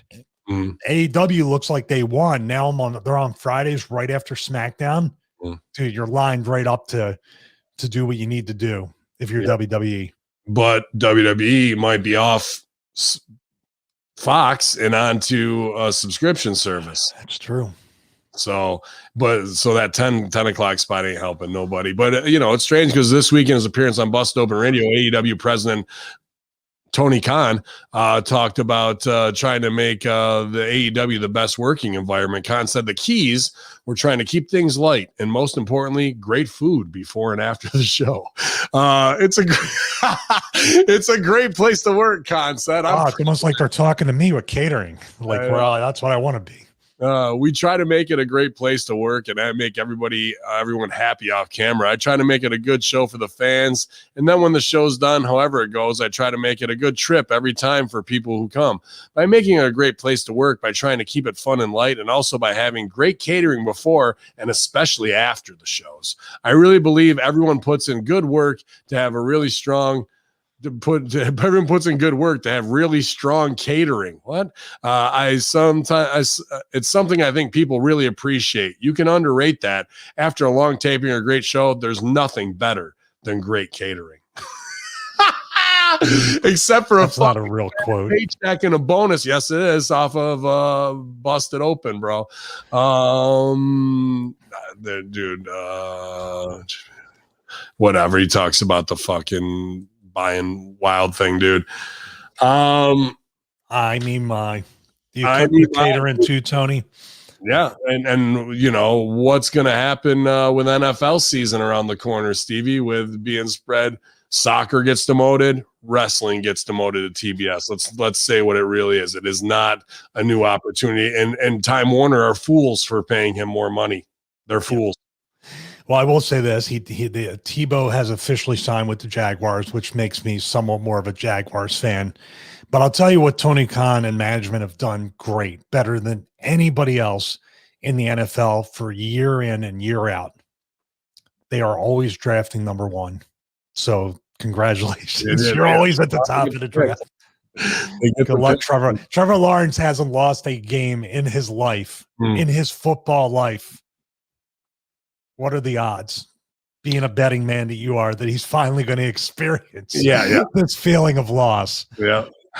But they got more money for it. And the catering's good, so who gives a shit? Who is he trolling people? Is he trolling us? Oh, the guy's got Asperger's syndrome, man. And he just doesn't operate like normal people do. And, with that kind of shit, dude. Like, he can get you murdered real quick too. He's got those connections, I'm sure. There's him and his dad. They can cut you up. They can do it. Come get some. But I wanted to say too that you will never see me at a wrestling catering operation after the show. I am out of that building. Beast. I'm not on, dude. Dolph Ziggler. The only thing I'm jealous of, it might be the money, it might be the time, it might be the freedom to work. The fact you don't have to stay after your match, that's worth 750 grand right there to me. Yep. Not have to deal with these idiots any longer than I have to. Mm. So you aren't going to get me with that post-show catering trap. Tony Dude, Khan. You missed out though, bro. They had dope fucking chicken Caesar wraps and you fucking left. I think, how do you know? Because I was down there singing Judas in my mind. Now, if you told me we're opening up the gym stays open at the Jaguars facility after the show, I'll take a to-go thing. I'll head over there. I'll get the best of both. Man, I actually want it, dude. I want to just sit down and just let Tony Khan tell me stories. I just want him to tell me stories about your own career. I'd like to have him recount your career to you. That'd be it's good to know John Silver's carrying on the cause, but because my whole thing was gaining 30 pounds of muscle in a month. That was my whole gimmick. That was it. Two left here. John Moxley says he pretty much feels like crap most of the day, every day, until after a match. AEW star Mox spoke with Inside the Ropes. He said, I usually feel like crap most of the day, every day. The best I've ever felt is usually right after a match, even if it was a very physically demanding match. My adrenaline is high. I'm loose. I'm on a high. I'm feeling good. When I walk in the back and I'm bleeding and sweating and everything and all busted up, that's usually when I feel the best. Moxley also offered his unique viewpoint of wrestling, insisting that wrestling doesn't have to be anything and people shouldn't try to define it. People try to put wrestling in a box and try to find what wrestling is. It's supposed to be.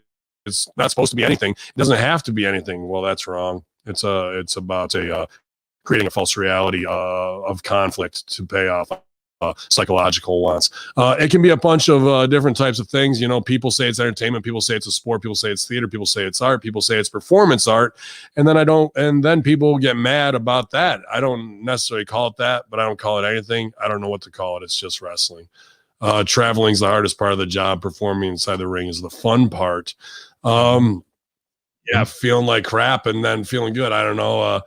Maybe he's bumped out, if that's what that means. Punches on his bump card are all pumped out. But that's why we do this shit, is the narcissistic megalomania, the control of the crowd, the spotlight on us. And there's nothing like, I don't care what your favorite drug is, improv's a big buzz for me performance wise when it goes right. And in the moment, like it's kind of like flowing through you and like you're just a conduit of something that's in the atmosphere. And when you're really riding out the razor's edge in the moment, it's a crazy good feeling. And wrestling's different because it is pre-planned, but that performance buzz after a show, and I don't know if anyone who's never done it can really understand it. There's like 45 minutes afterwards where when you go back to the curtain or even when you're in the car and you're like, oh, dude, I'm so up right now. Like something naturally endorphin wise that it comes out of you from that wrestling physical performance and having the crowd and getting the business over that you hopefully wanted to. Those are two performance highs that I don't think anybody else can ever. I don't even think pro sports have those, to be honest with you. Maybe winning a championship or something that I've never experienced, but like, I don't think guys come off the football field and they're like, I'm still pumped from that. They're beat up like, fuck, that was a motherfucker.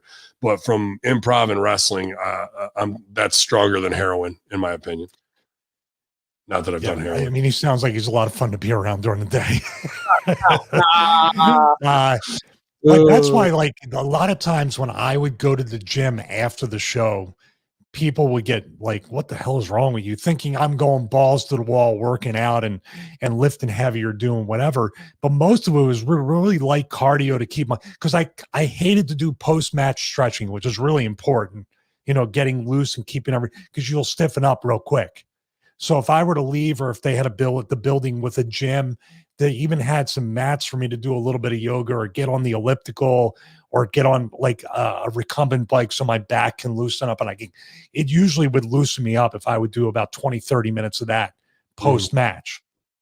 So it wasn't like trying to burn calories or do a lot. Plus being in the gym setting makes me feel more I'm like, it's my time to myself. I got the TV on, or I'm listening to the music, and I can kind of decompress in a way rather than just get right in the car, go right to the room, and you're like, I mean, that's how some guys like got depressed and committed suicide. No joke. Sure. Like, you know, the high directly to low. My whole thing was just kind of trying to kind of ease off of it. And then, of course, stealing Vince's food from his office. Me and Dreamer would, you know, I'd have a steak and some Isopure protein. Nice. But there's a real mental and emotional type thing to it that you have to be very aware of the low as much as you are as the high, because it can really put you in a bad frame of mind afterwards when you're constantly looking for that. And I know you had that show on Saturday. You drove 5.5 hours to do it, and you probably feel the same way that Moxley does. I was, you know, it's indies, and I probably should have stayed out of the site, but I wanted to surprise some great HMG listeners, Russo brand subscribers who I knew were going to be there. So we got to have some good moments with Frank and his family. But the main reason why I'm out there watching the show is so I can gauge the crowd of what's working, what's not, how hot are they? And, you know, it was a super long indie show. It was 5 hours before I even went on, bro, from the time we got there. And it was just way overbooked, and that's on them to do what they want to do. But I was like, yeah, damn, they're going to be burnt out when they got to have this cage. So I got to go extra hard on my debut to get them up out of their seats.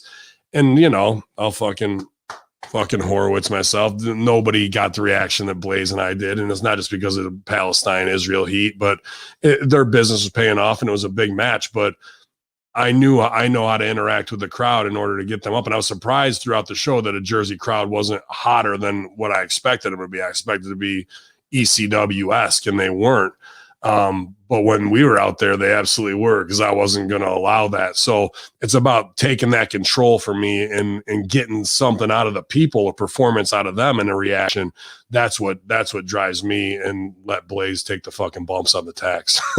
Like, go ahead, bro. But we had them, bro, after 5 hours. It was the biggest reaction of the show in the main event, no doubt, with the most interaction. And when I do that, I feel the most accomplished.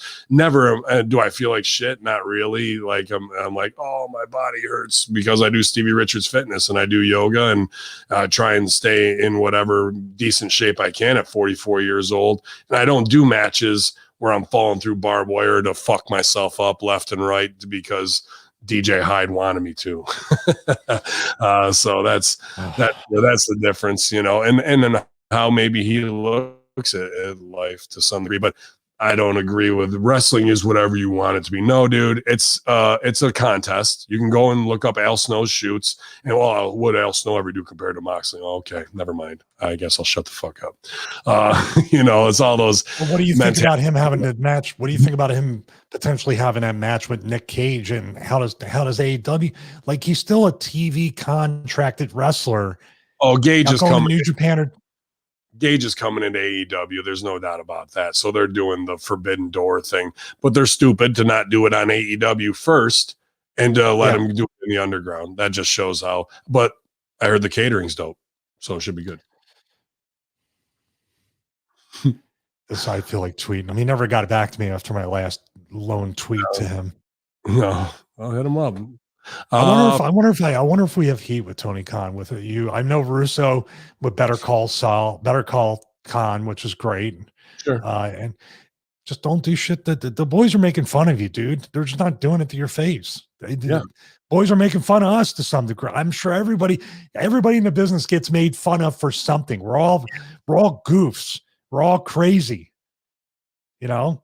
I mean, even with the con stuff of like, this is a great work environment because of catering. Oh yeah, how about the story 3 days ago that I've actually been hinting at and put over since October, and we've talked about it, where the owners, the Bucks and fucking Omega and Cody, they don't talk to each other. Why? Because Kenny has had enough of wrestling and was burnt out and would rather sit in his office and play video games, is the word I've heard.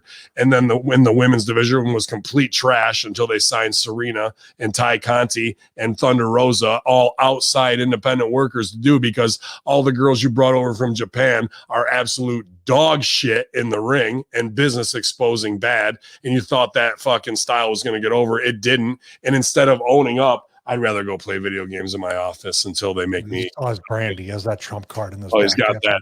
And then, Cody is, as much as he's trying to smash the Triple H persona and take a sledgehammer to the fucking game throne, then turns around and becomes Game and Triple H Light version 2, identically all the way around.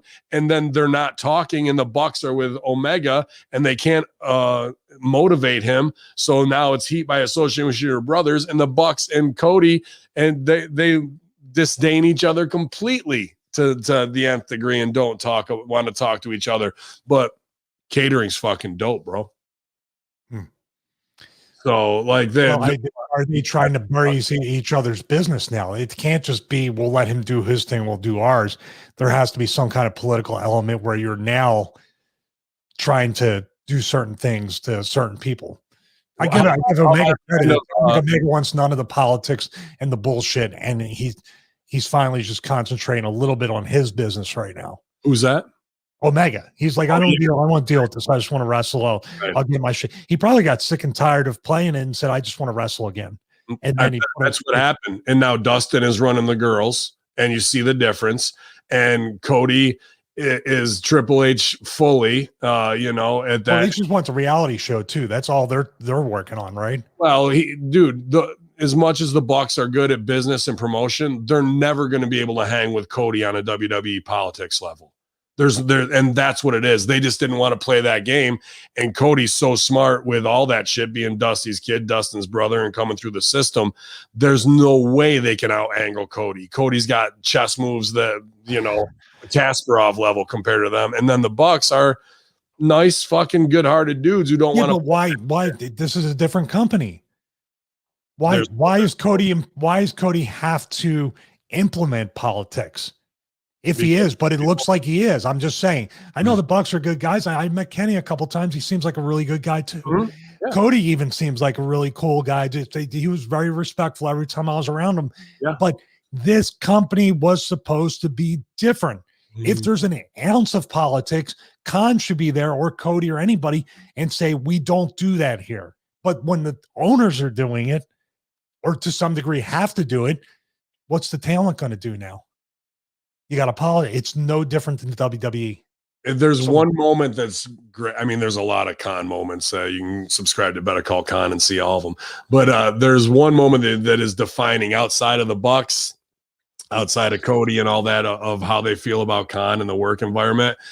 That post-match stooge off that they never should have shown of Khan putting over the girls' hardcore match, and he goes up to Britt Baker and tries to put it over, and there's like a second and a half where she looks at him and gives him and fucking he goes, no, it seriously, it was ask everything. Like you see him react to it. That got caught on camera. That's the reality of how people on his roster and top people look at him, think of him, and know that they have their own little cool kids club.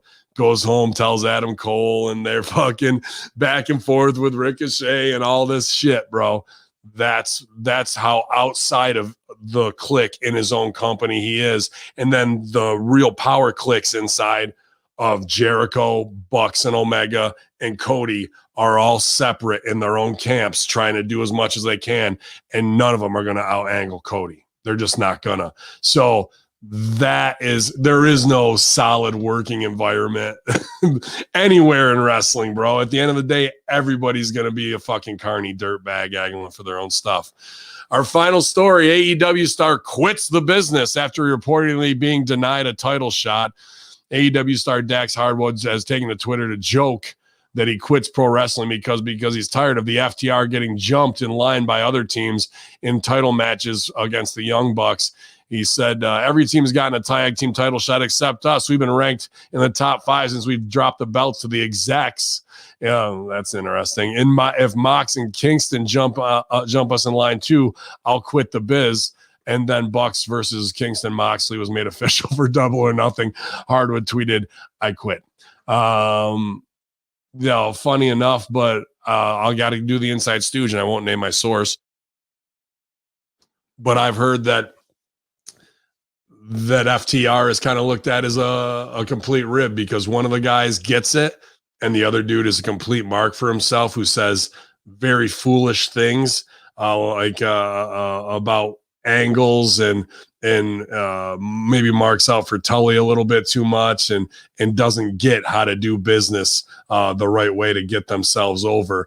And that's the real reason why they're getting passed over and why and dudes are like fucking literally fuck the Revival because one of them doesn't get it and the other one does know how to play the politics scene. So that's an interesting little story right there. That's a bad part about teams and groups and stables. It's great because you can lean on somebody if you're hurt or whatever. You can do a lot, but man, if one person gets heat or one person, the whole group is destroyed. So that's tag team wrestling right there. So one guy, it's a real uncomfortable situation when that kind of stuff happens. Yeah. Yep. So, and these guys, I don't know if they could be singles wrestlers. They don't seem to, I never gave it the opportunity, but at the same time, they've been so ingrained to be, what were they before the Revival? Now they're FTR. So what do you do? Keep on going and enjoy all the catering you can. I take some ham home. Great place to work. It's a great place to work. You can be excited about being a fan of Tully Blanchard's and never get heat for that.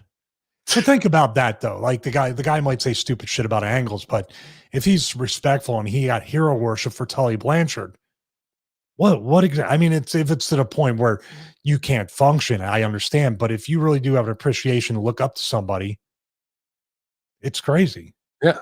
Well, I mean, and you're in the business and you've been working with them. I heard that they wanted that he pitched to put that whole Pinnacle angle as Tully as the leader instead of MJF and those guys.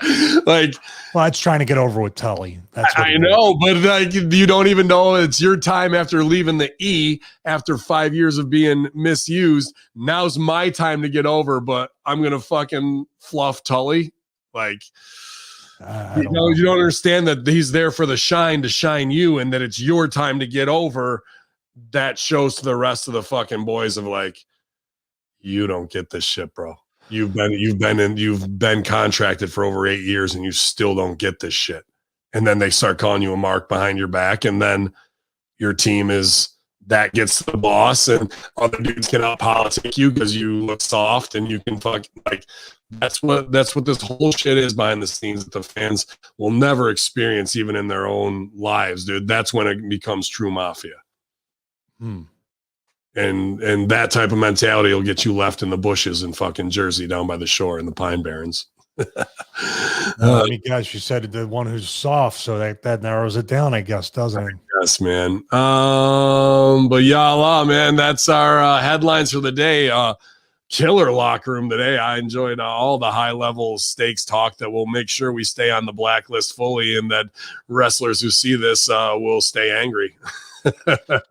At me or whoever, man, but that doesn't matter because time vilifies us over and over and over again. So appreciate everybody who's subscribing at Russo's brand and patreon.com/RussoTWC for Master Shoot Theater. Great feedback again, and everyone who's been supporting us, patreon.com/Hamin Media Group as well. Thank you so much for all the subscriptions, you guys. We're trying to promote more with the live trends and live tweets during the show. Every brand rips. Stevie Ray TV. The A Show's been doing great work, and I heard that we're getting some former WWE talent hopefully lined up for that. Maybe a little Cobra Strike and a guy who drives a forklift who tried to kill Roman Reigns. So I'll let you guys figure that out. And I don't know if he's going to bring a spider with him or not. Beautiful people, as beautiful as ever. And yeah, man, Stevie Richards Fitness. That's the main thing that we're really trying to do. So we don't have Luther matches on camera. That's true. Stevie Richards rehab right now. I got to get out. I got to get out and go into the pool and try to get this back going. It's a little better now. Just when it goes completely out. I actually got a couple of products coming. I got the Squat Max. I'm finally getting that.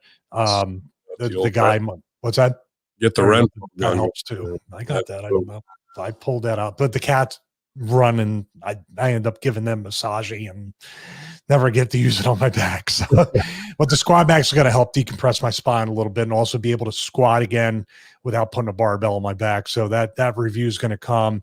I also got a cable device that hooks up to the squat rack that has plates on it, portable thing. So it's called the Anchor.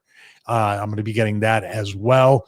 But also just doing I have no choice now. I got to do bands. I got to do pull workouts and stuff like that. So I go back to it too. Just like anybody. Like a little thing where it'll go and you'll be fine. Like just a little separation on something or no. Here's the interesting thing. I went to the chiropractor yesterday and my wife's watching me. And as I'm in incredible pain, I do what any other goofy wrestler does. I laugh. Yeah. Because it hurts like hell. Oh, yeah. Yeah, exactly. I'm laughing. And what happens is this is where everybody who's listening or watching this, who's looking at their fitness journey or their nutrition or anything, if you look at yourself like a lab experiment, you look at yourself like you're trying to figure things out. It takes a little bit of the pain, a little bit of the frustration out of it because you realize I'm just working towards trying to figure this whole thing out.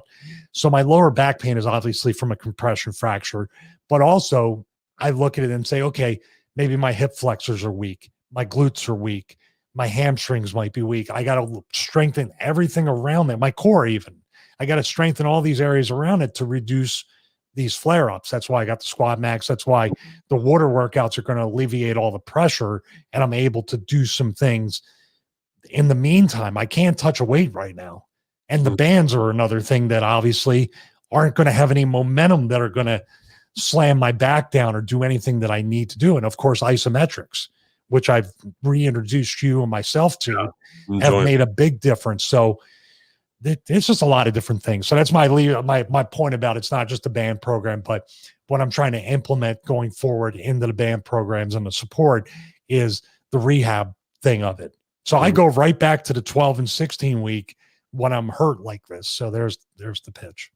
We're 70 strong right now. Ben Hamin channel, twitch.tv/Hamin Media. Appreciate you guys following the new channel up there as we do the SmackDown Live self-help group. Appreciate you going over and subscribing to Stevie Richards' channel on YouTube. 75,000 plus, you guys. Appreciate all of that. And SRF Fitness group really had me motivated this week too. So join up StevieRichardsFitness.com. You can go to ProWrestlingTees.com/Stevie Richards if you want those kitty. Big Evil Pops real quick asked me. I have a video up on the YouTube channel on the ISO chain, I have a full workout on there.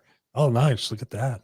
Yeah, man. Big Ray giving us some extras here, but yeah, they were asking for that Kitty World Order shirt, so you can get that if you're a cat lover as well. They want plexiglass sleeper up there next.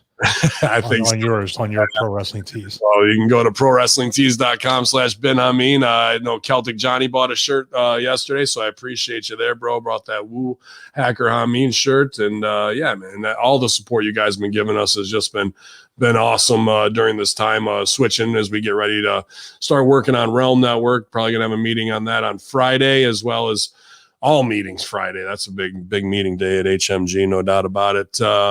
And yeah, man, I'll be back at Titan Championship Wrestling June 19th. Now I can announce that. So if you're in the Jersey, Northeast area, Pennsylvania, you want to come see me beat the shit out of some new infidels, I can't wait to do that. I'll slap you across your face for $5. Yeah, everything should be free right now. Patreon.com/Hamin Media Group. Stevie, get well with that back, man. I want to see you back in, out of pain, dude. I hate to see when you wince and all that kind of stuff, because we need our Rhea Ripley entrances, and you can't do that. I'll still do it. I don't care. It's worth the pain. I forgot there was cement under these rugs. That's why we moved to the bottom floor. Well, it's a working entrance, not a shoot one, guy. But y'all infidels, it's the Friday Veteran Locker Room, Hamin Media Group, Big Stevie Cool, Blue World Order, Hacker Hamin. Hey, Palestine, yeah.